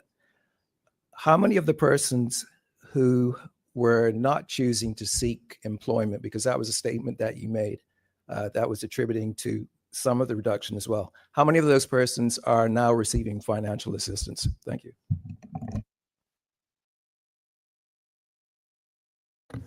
The survey does not capture the data on persons who may be on financial assistance. Okay. Second sub or second question? Second sub. Okay. Understanding that the purpose is to find suitable employment and have persons retained in the employment market, it would suggest that those statistics should be captured because we want to make sure that persons are exiting the system. So is that going to be part of the statistics that are collected in the future? Thank you. That's my final question. Thank you. Thank you. Understood.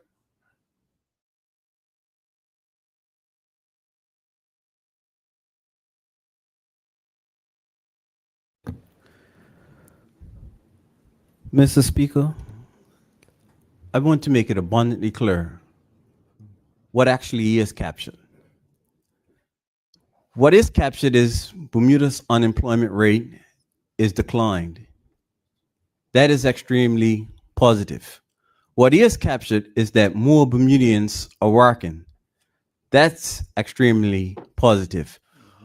What is captured is that Bermuda's youth unemployment rate has fell from over 30% now down to under 5%. That's positive. What is positive is that the median income of those working in Bermuda has increased. What is captured is that in the majority of age categories, we have an increase of persons working in Bermuda. That is positive. And so the survey seeks to get a picture of how our employment is trending. Our employment data indicates that our employment is trending in a positive direction. And that is what this actual report highlights. Thank you. And you'd indicated that would be your last question, right? Yeah. You indicated that was your last question? Yeah. Okay. Thank you, Minister. No further questions for that statement. The next statement that's questions this morning is the statement from the Minister of Home Affairs in reference to your statement on the cost of living. MP Fay would like to put a question. Thank you, Mr. Speaker. Mr. Speaker, in relation to the minister's first statement, she made mention of the fact that there were 2 surveys mentioned. One was the cost of living surveys. How were those? Sorry, get my eyes better here, Mr. Speaker. Sorry. What was the cost of those surveys that the minister mentioned in her statement, and which company conducted the 2 surveys mentioned in that statement? Thank you. Minister. Thank you, Mr. Speaker. The surveys were done via an online free platform that the government, Bermuda's Communications Department, already has a profile or platform, and they use that to be able to input the questions that the Ministry of Home Affairs submitted for public consultation specific to the Cost of Living Summit. Thank you. Supplementary. And is there any way to confirm that there were not multiple respondents, or sorry, one person doing multiple answers on that online survey? Minister. The survey was restricted. Thank you, Mr. Speaker. The survey was restricted to only enable one participant per survey to present a response. Thank you. Second sub. Thank you, Mr. Speaker. In relation to that same portion of the statement, the minister made mention of focus groups, and I'm wondering how those attendees and those focus groups were selected, and if the minister would provide a listing of those who attended those focus groups. Minister. Mr. Speaker, the survey responded, or the focus group respondents were specific to the business community, and so recognizing that there were very clear or proposed areas of focus and interest relating to the cost, namely housing, food costs. Persons who are stakeholders in those businesses were engaged with in order to provide input. And they were also invited to provide a response to the general business survey, cost of doing business survey. And so that's how they were selected. And the question regarding the list, upon tabling of the full survey findings for both reports, the public report as well as the business survey, the names of the respondents will be included. Okay. Second question now. Thank you, Mr. Speaker. The minister made mention in her statement of, and I'll just read it out so we're on the same page, that there is a clear call from both the public for broader and more targeted interventions. Would the minister be able to provide a full understanding and a comprehensive summary of what those targeted interventions may look like? Thank you. Minister. Thank you, Mr. Speaker. In the survey findings, once the report is tabled, it would include a comprehensive list of what the actual survey responses included. In my statement, however, I included a list of a few, namely tax and other relief for essential goods and services. first sub on your second question. Yes, thank you, Mr. Speaker. Those broader targeted interventions then are presumably based on the feedback that had come from the focus groups and surveys. Is that correct? Minister? That is a supplementary. Yeah, it's a supplementary. Your first supplementary. Or your second question. Yes, Mr. Speaker. All right. Would you like a second sub on that question? No, thank you, Third Mr. question? Speaker. Third question, Mr. Speaker. In relation to the summit that is to be held next on Tuesday, 25th, 2025, I noted yesterday that there was, I think, an attempt at allowing people to register. Can the minister give some advice to the communities to how people, the members of the public, can register for this summit on 25th of June? Thank you. Persons can express their interest to attend the summit via the cost of living website. So it's costofliving.gov.bm. Thank you. Supplementary. Okay. In relation to the summit, what are the numbers of people that are actually able to attend if people just have to express interest, and are they then selected by the ministry? And that question is asked as a result of the fact that the statement also says that there are key stakeholders have already been invited. I'd like to know as well the list of those stakeholders. Minister?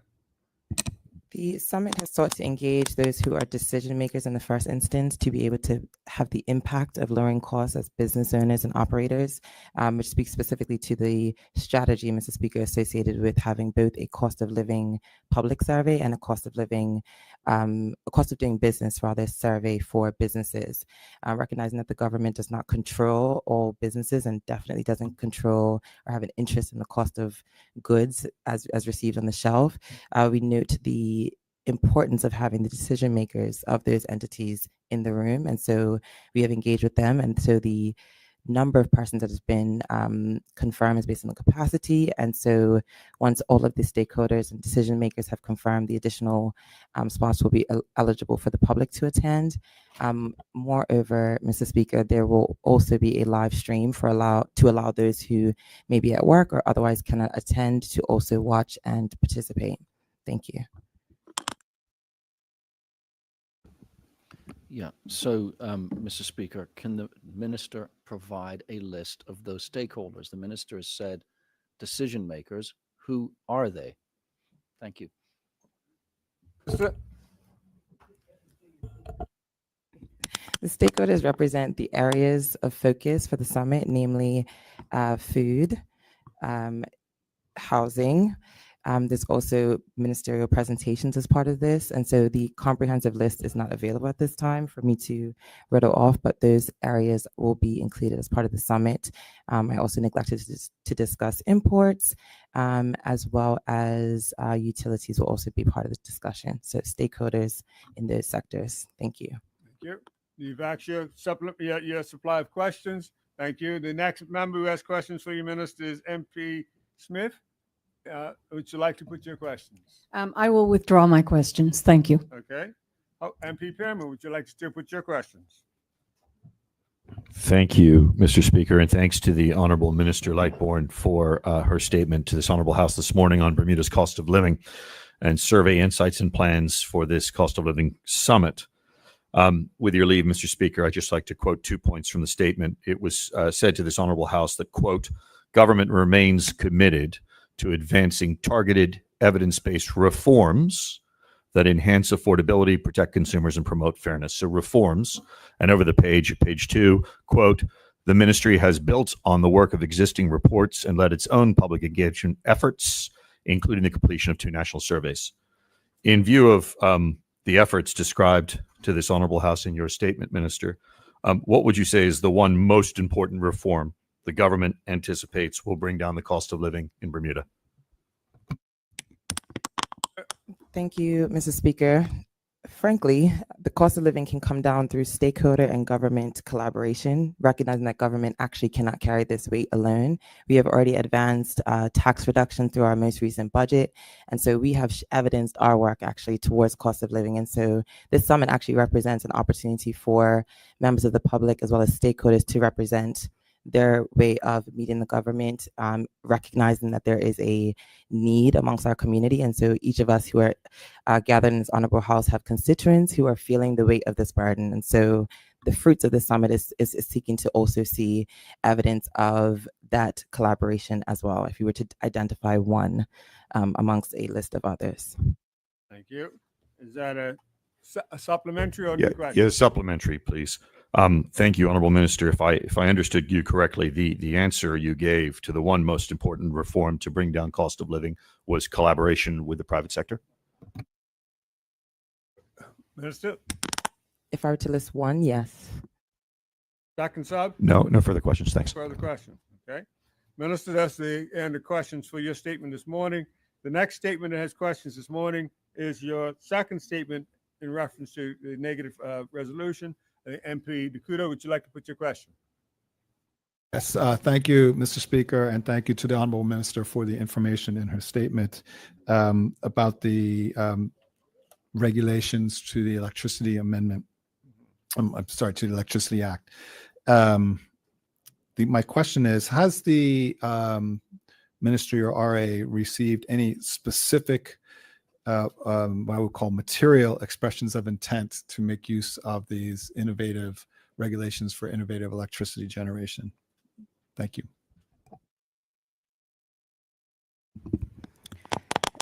Mr. Speaker, yes, the ministry and the RA have received expressions of interest, recognizing that actually the RA manages the entire process as associated with these innovative licenses. Thank you. Supplementary or new question? Supplementary, please, Mr. Yes. Speaker. Could the Honorable Minister let us know roughly how many expressions of interest and what sorts of technologies or types of innovative types of generation are involved? Thank you. Minister?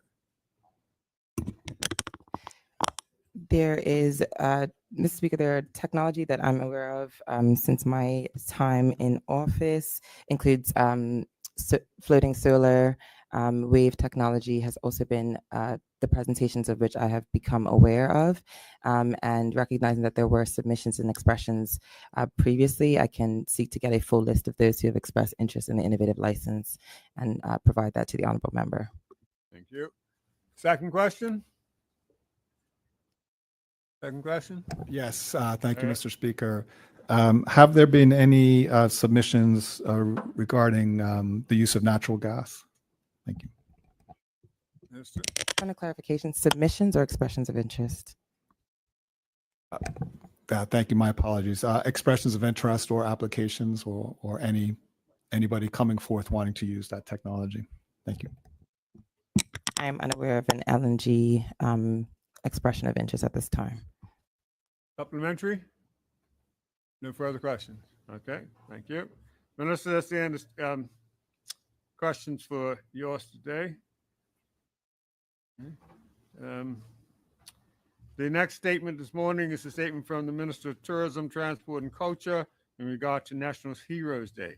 MP Robertson, would you like to put your question? Good morning, Mr. Speaker. Thank you. Being as though there were 25 applications made and none considered this year, I just wanted to ask for the aid of the listening public whether or not a fulsome release of the credentials being looked for by the committee will be made public, and if there isn't already, where the folks can find that information. Minister? Thank you, Mr.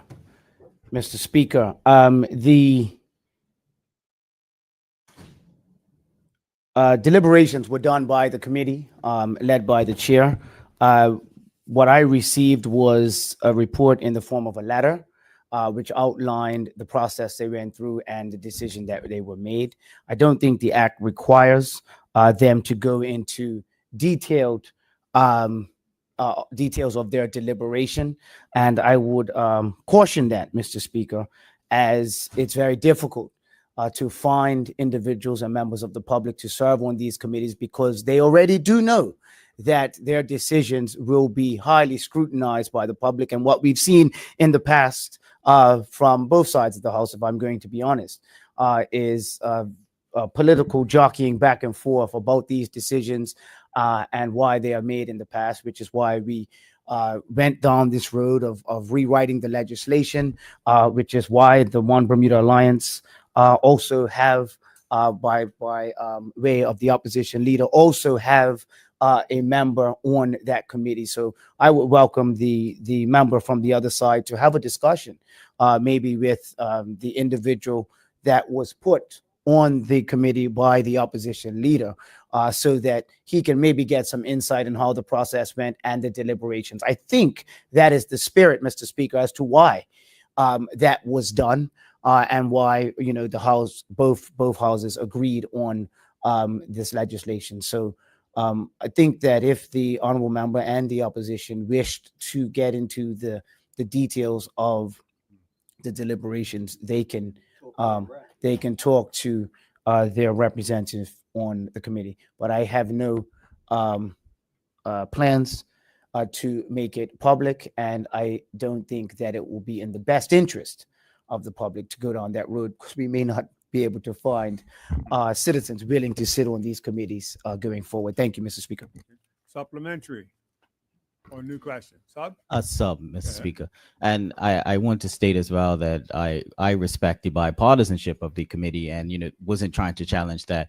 The supplemental I'm bringing forward is not for the deliberations, but because we had 25 nominations and none were accepted, I think it might beg the question that maybe we provide at least a light framework of what is being looked for in being a national hero, so those nominations can be at least aligned with some of the things that the committee is looking forward to. I don't think that it needs to go into the deliberations made by the committee, but just to give a bit of guidance for the public. Minister? Thank you, Mr. Speaker. I will remind the honorable member from the other side that the framework, the light framework, the heavy framework, is in the act.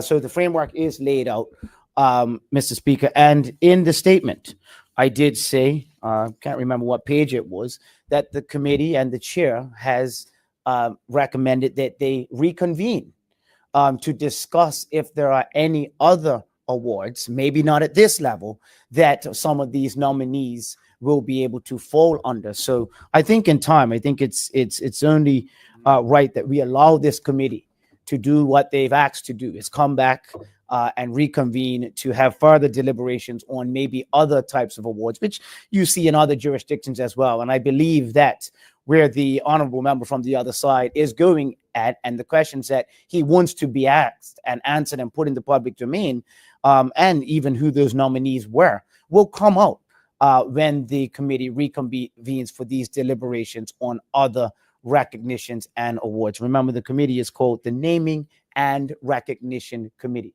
Thank you, Mr. Speaker. Thank you. Do you have a supplementary or a new question? A supplementary. Okay, and I just would like to clarify that the bill does stipulate the nomination process.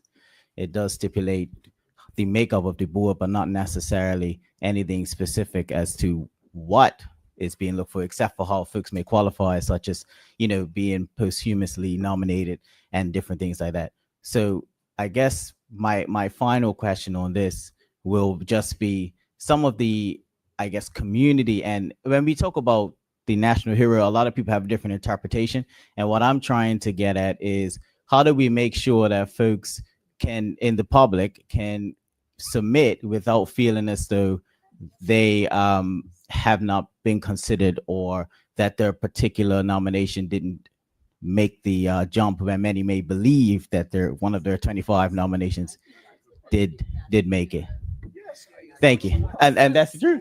Yes, I agree. And that's exactly about, Mr. Speaker, that's exactly my point, that, you know, I think we might want to condense the idea of a national hero in the eyes of the public to avoid any confusion. Okay, so that's the question to Minister. Minister? Mr. Speaker, I have to be honest, I'm not sure I understand if there was a question in there, and I'm glad that you did give leeway to the honorable member from the other side to make his comments and his opinions. But with all due respect, Mr. Speaker, I'm not sure I heard a question in there. Basically, he's just trying to narrow down the criteria. Is that the word I'm looking for? Okay. All right. Any other question on that? Mr. Speaker.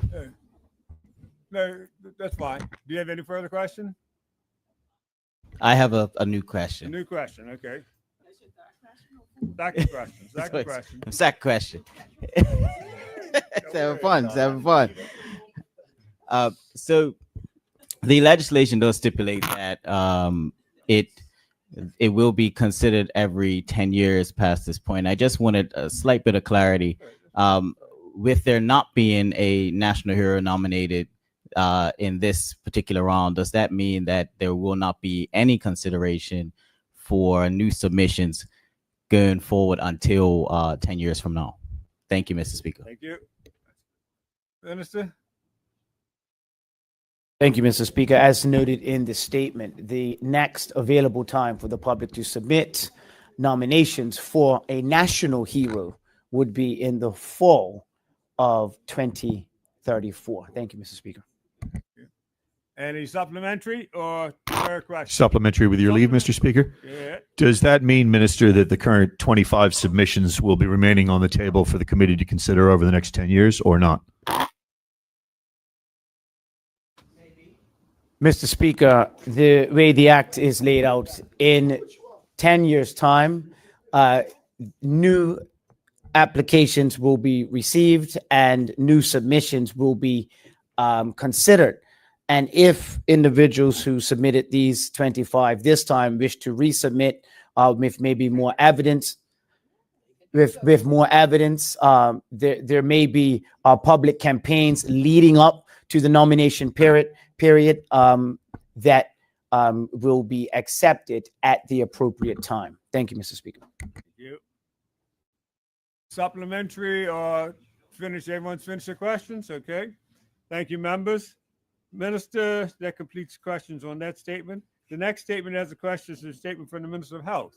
Minister, you have a question from MP Talker. MP Talker?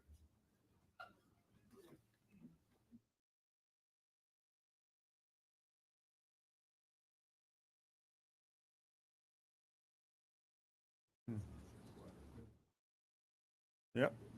Thank you, Mr. Speaker. Sorry, I lost my page with my question on it.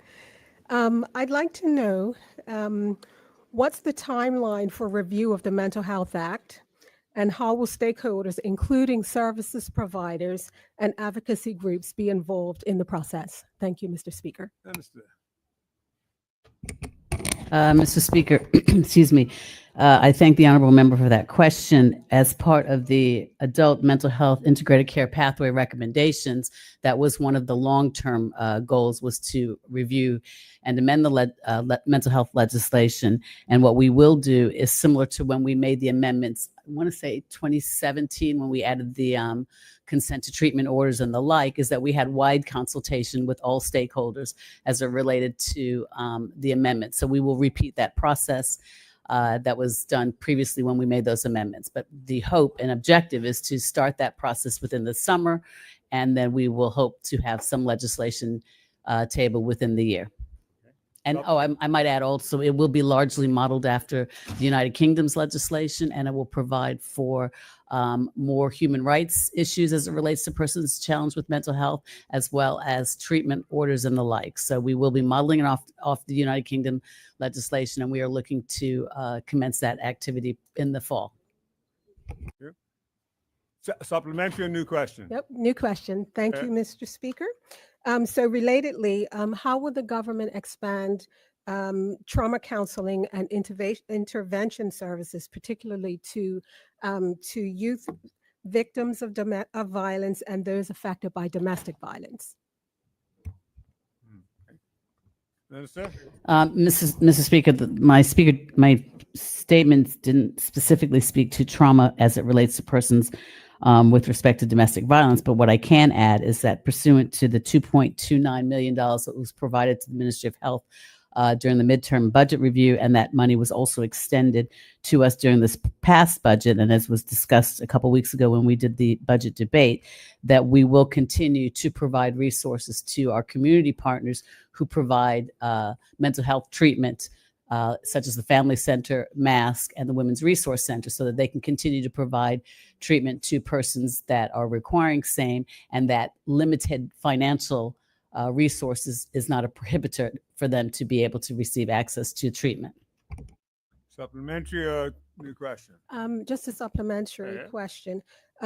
So I brought up the issue of domestic violence and victims of violence and youth, specifically because all of those issues do have some impact on one's mental health, and not only those individuals impacted, but those family members and everybody that's connected. So what I would like to know, if any consideration, additional consideration will be given to those specific entities as it relates to any updates to the Mental Health Act. Thank you, Mr. Speaker. Understood. Thank you, Mr. Speaker. Mr. Speaker, as I indicated, when we do the amendments to the Mental Health Act, we will do it similarly to what we did in 2017 when we made those initial 3 amendments with respect to consent orders, treatment, and the like. And we extended wide consultation to persons that were in this mental health space, whether it be persons that are organizations that relate specifically to domestic violence, like the Women's Resource Center, who have received grant funding from the Ministry of Health to provide services and ensure that access is not denied for lack of financial resources by the individual client seeking. So we will continue the process as it relates to stakeholder engagement, similarly to what we did in 2017 when we made the amendments previously. Supplementary, new question. Just supplementary, just a point, I guess I would just like the minister to clarify for me. So I just wanted to get clarification on whether, when speaking of stakeholders and of course in relation to the grants, as she mentioned, related to Women's Resource Center and the like, will there be broader stakeholder engagement or specific to those entities that are getting funding?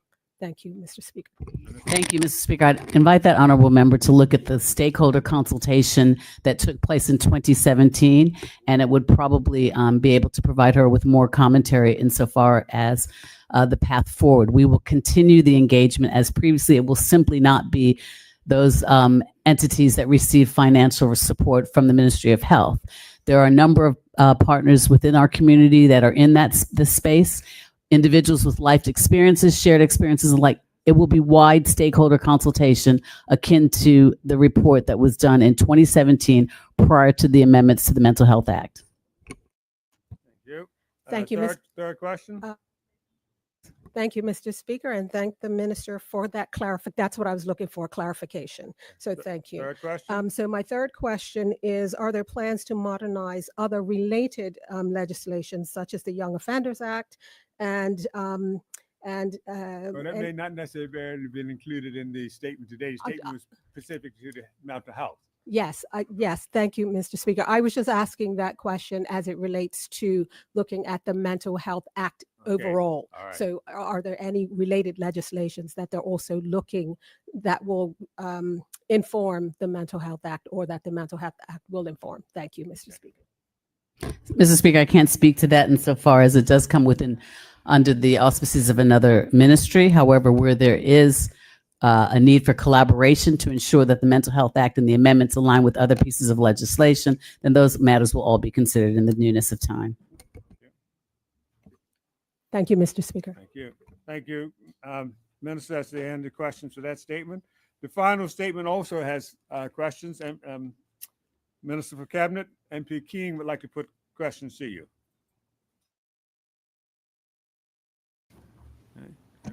Thank you, Mr. Speaker. Regarding the archives, I agree wholeheartedly with what Minister Rebane has said about the incredible work that the archives does to preserve our history and culture. Towards that end, I know that Minister Rebane would have had many conversations with Ms. Ingerman, who's in control of things over there.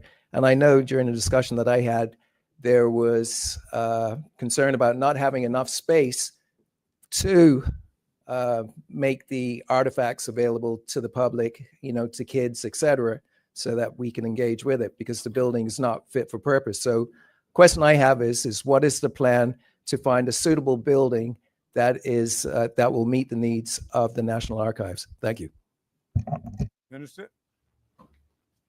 Thank you, Mr. Speaker. I did visit there on Monday. That wasn't anything that came up, so I will endeavor to investigate what that member is talking about and provide updates when I can. Supplementary, the minister basically said he'll have to find an answer to your response. That's satisfactory. Thank you. Thank you. Members, that brings us to an end of the question period for today. There's no more, let me just stop that. No more questions at this stage. And we'll now move on. The next item on the order paper this morning would be the congratulatory and obituary speeches.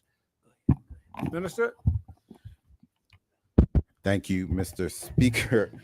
Mr. Speaker, it is with profound sadness that I would like to ask this House to send sincere condolences to my relatives who experienced unexpected loss this past week. My cousin, and I will associate MP Fogo with this because there's one of her constituents at the tender age of 26, Mr. Speaker, suddenly passed away at home with his wife, Mr. Sakimo Richards. I wish for this House to send sincere condolences to his wife, Tawana, as well as his parents, Yuri and Lukea Richards.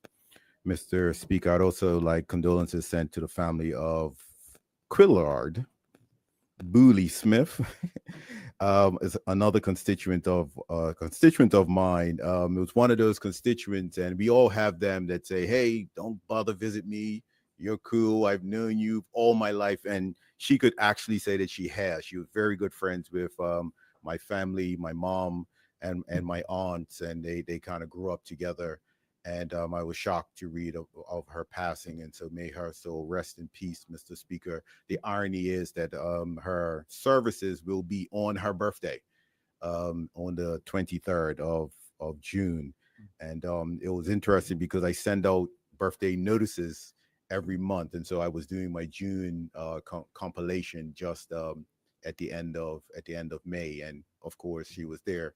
And she was written down as someone to contact, and now I won't have that opportunity to do that.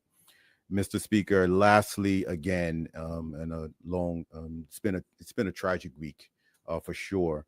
Condolences sent to the family of worshipful brother Kendall Harvey.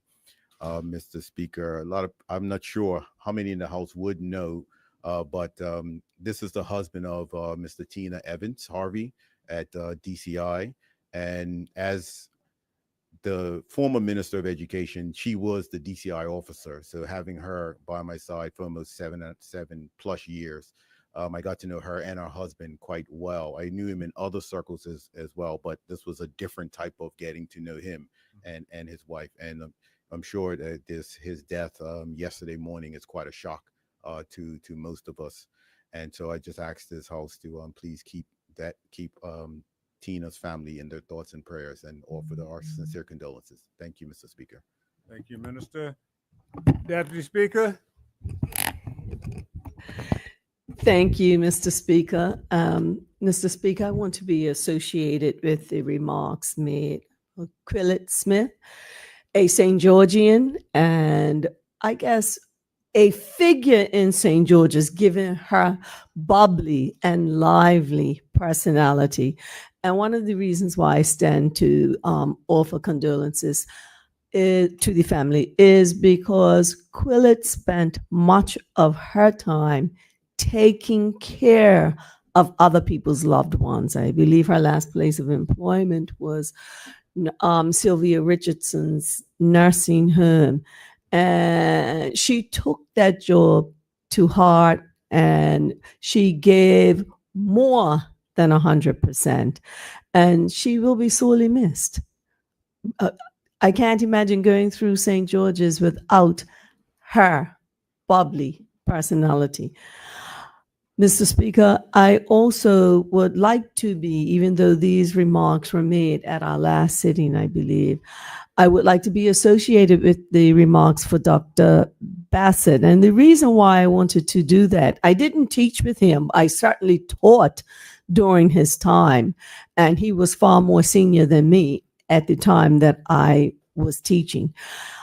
But I don't remember it being stated, and if it was being stated boldly, that he worked with us. He was a key feature on the parliamentary prayer breakfast team. And I wanted that to be highlighted in the House, that he worked very closely with the parliamentary group to ensure that, especially when it came to matters of the church, that he was there to assist and ensure that we fellowshipped in a way to enhance good relations for both sides of the House. And so I thought that it was necessary that that particular part of his career be highlighted in this House. So I want to thank you, Mr. Speaker. Deputy Premier. Thank you, Mr. Speaker. Mr. Speaker, I rise this morning to ask this House to give congratulations to a very special young lady, and I declare my interest, Mr. Speaker. The young lady to whom I'm referring is one by the name of Sienna Mary Harper. That is my granddaughter. She was voted Athlete of the Year recently, Mr. Speaker, so I would like to highlight that on her behalf. Mr. Speaker, what was that? Yeah, she takes after her father, yes. Mr. Speaker, whilst I'm on my feet, and I'll declare my interest yet one more time this morning, is that I would like the House to send congratulations to a young lady by the name of Joanne De Silva. Happens to be my wife of 43 years today. So I take my hat off to her for putting up with me for that 43 years. And I guess I will let her know that the opposition are giving certainly a whole heap of praise to her. And I'm sure she's listening. And but I would like to say that I am proud to have been her husband for that 43 years, as she has had to put up with many, many, many years of me. Thank you, Mr. Speaker. Any other member? MP Pearman. Thank you, Mr. Speaker, and good afternoon. I would like to pass along congratulations to the Citizens Uprooting Racism in Bermuda, CURB, for the event that they put on a little bit ago. I'll get there to I'll associate the whole House, but let me also just note that they put on the memorial event for Dr. Eva Hodgson at the Cathedral. It was an excellent event. I was privileged to be there together with Senator Victoria Cunningham from another place. And also we had the pleasure of listening to a speech from the Honorable Minister Owen Darrell. But it was an excellent event that was both somber and positive, reflective, but also very powerful. So it was a pleasure to attend. And on a much lighter note, Mr. Speaker, I'd like to, you've already done so, but formally on behalf of the opposition and with the permission of the acting opposition leader, I'd like to recognize the acting Sergeant at Arms today. I do know him, and I seem to think he might have a connection already with the House, but I could be mistaken about that. And I was looking around for a certain MP today to congratulate her as well. But I don't know if this is a temporary or permanent measure, but on behalf of the opposition, we're delighted to see you here. So thank you very much. He's temporary while the sergeant is off island. MP, Minister Darrell, rather, sorry. Thank you, Mr. Speaker. Mr. Speaker, I rise this morning to offer congratulations for many of the cultural and sports events that are happening around the island. But I'd like to start with someone that many individuals around my age would know well. And I want to congratulate Mr. Carvin Spence. You would have seen in the Daily recently for winning first place in England Business Awards Regional for Top Cuts, and that's a barbershop that he has over across the pond. And many would know Mr. Spence as he used to cut for many years at Spence Hair Designs. And as the minister responsible for culture, I'd also like to point out that he was a top selector for the Playboy sound back in the day, for those of you that used to hang out, right, Scalacci? Also, Mr. Speaker, I wish to send congratulations to a Bermudian singer and social media influencer, Miss Kaylin Castle. Miss Castle has most recently held down a successful career in Atlanta, and she has decided to return home, and she comes home often. But in this particular occasion, she has been shooting a video for her latest hit, and she specifically has said that she has done this to showcase her island. Also of note, Mr. Speaker, and I know this would be of interest to you, she was a former youth parliamentarian. And at the time, I was one of the advisors here, and it's so delightful to see what she is doing in her career, which is her passion, as well as showing and highlighting her island. Mr. Speaker, I'd also like to congratulate the organizers of the Smash Invitational for their second year of putting on this cricket tournament, and the winners for the second year, Hamilton Parish Hurricanes. Also like to congratulate the National Junior Athletic Sponsorship Awardees. This ceremony was held last night, hosted by the Department of Sport and Recreation. I'd like to associate the national swim coach, the Honorable Ben Smith, who was there last evening as well. I'd like to recognize and congratulate the Bermuda Football Association senior national football team for their 2-1 victory over Cuba, taking us into the final qualifying round of the 2026 World Cup, where we will take on the likes of Jamaica, Trinidad, and Curacao. So we're looking forward to supporting them as they prepare for this final stage of qualifying. And to the students of the Menuhin Foundation's annual string concert, congratulations to them. And finally, to the members of Vasco da Gama and the entire Portuguese community on the celebration of Portuguese Day. Thank you, Mr. Speaker. MP Smith, you have your 3 minutes. Thank you, Mr. Speaker. I wanted to extend congratulations to the Port Royal Primary School community. They recently celebrated their 90th anniversary. They had a celebration event, but they also set up and established an alumni association that includes some very impressive people, Dame Flora Duffy, Dr. Karika Weldon, and Patrick Tannock, who is a well-known international insurance executive. And they are going to plan, they're working on some initiatives for the months ahead. So we can look forward to hearing what comes out of that. But just wanted to say in the meantime, congratulations, and we look forward to their future success. Thank you. MP Swan, you jumped up earlier, and you're up again. Thank you, Mr. Speaker. Mr. Speaker, it's with profound sadness that I ask for condolences to be extended to the family of hotelier and a family member of mine, Clyde Darrell, on his passing. He served in the hotel industry, starting off as a bellman all the way up to resident manager, represented Bermuda internationally, promoting tourism, and well-loved person in the industry, who mentored many in the industry. I would like for condolences to be sent to the family of Thomas DeJean Heiliger Crane. I'm sure MP Fogo and MP Ming from St. George's would like to be associated with that, going out to Dexter and Georgette Crane Heiliger down there in St. George. Very saddened by that passing. To the family of Gerald Correa from St. George's as well. Captain Gerald will be sadly missed, having recently passed, Mr. Speaker. Mr. Speaker, I'd like to be associated with the congratulations given to the Bermuda national football team on making it to the final stages of the World Cup. I want to congratulate the coaching staff and the young team which he's put together of young semi-professionals and aspiring full-time professionals who are finding a synergy, and may they continue to do well.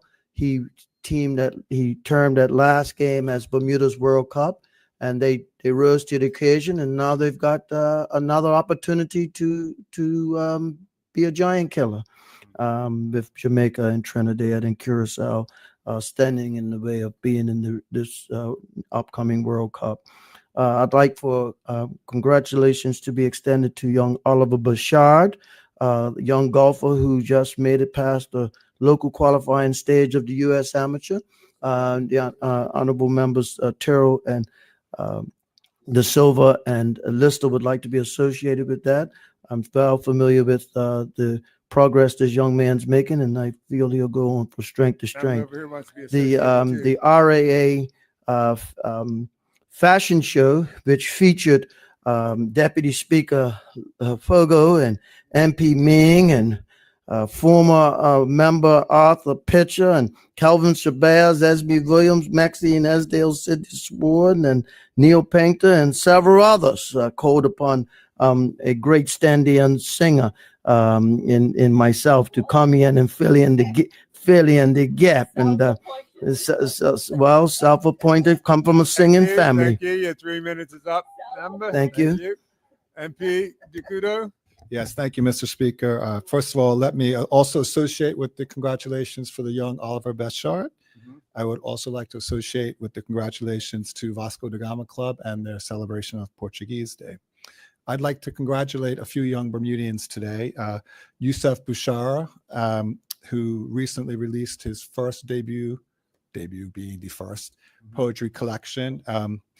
I've had the opportunity to meet him. He is a thoughtful and accomplished young Bermudian. I will urge everybody to go out and get his poetry collection, which will be available locally shortly. And I certainly look forward to seeing what comes up in the future for this young man. I would also like to congratulate Aaliyah Nolan, who has been playing football overseas, and she was recently recognized by Bradford City Football Club after she hung up her boots for her accomplishments and contributions to that club's successes. So certainly we'll be looking to see what she does next as she moves on from football. I would also like to congratulate Christian Eben. He is a freshman at Tulane University and on their sailing team. And he has just won an honorable mention, so not quite making it onto the United States Collegiate Sailing All-American team. Now, for those who follow those things, they will know this is a very, very large country, very big set of competitive sailors. And for him to even receive that recognition as an honorable mention as a freshman is a major, major accomplishment. So we certainly look forward to seeing what he accomplishes in his sailing career at Tulane. Now, it's no surprise, Mr. Speaker, because he is the nephew of Bermuda Olympian sailor Malcolm Smith, who competed for Bermuda in the 1996 Olympic Games. And while we're on this theme, I also would like to congratulate in advance the participants of the Edward Cross Long Distance Comet Race. I've checked the forecast, and I think they should have some relatively interesting sailing. So I hope that they are safe and have a very enjoyable race. Thank you. Thank you. MP Lister, you have your 3 minutes. Good morning, Mr. Speaker. Good morning to the listening audience and to my fellow colleagues. I would first like to start, Mr. Speaker, by sending condolences to the family. And I know it was mentioned in the last sitting of the House, Dr. Melvin Bassett. My late mother, when she started out teaching at Sands, she was teaching alongside of him. So I've known him all my life and always known him to be a very upstanding man and a man of valor. So I'd just like to send condolences, and I'd like to also associate Minister Wilson with the condolences to the family of Dr. Melvin Bassett. Also like to associate MP Mean, because MP Fogo did forget to associate her to the condolences to the family of Quillard Smith. So associate MP Mean. Mr. Speaker, I would like to start by sending congratulations to young Mr. Marcus Iris Simmons, who recently was promoted to the outlet captain at Hamilton Princess.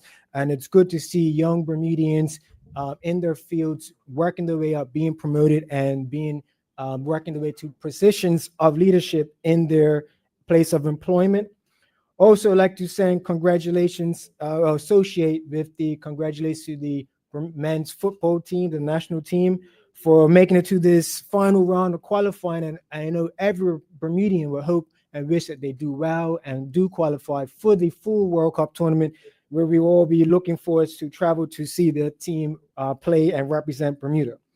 While we're in sports, Mr. Speaker, I also like to just send to our competitors, the participants who compete and represent Bermuda around the world, to the tennis team that's at the Davis Cup, to our bowling team that's at the CAC games, to the Bermuda women's golf team participating in the invitation, I believe in Florida, Katie Michael's invitation, and also to the rugby team. So to all these teams that are participating internationally, we wish them well representing Bermuda.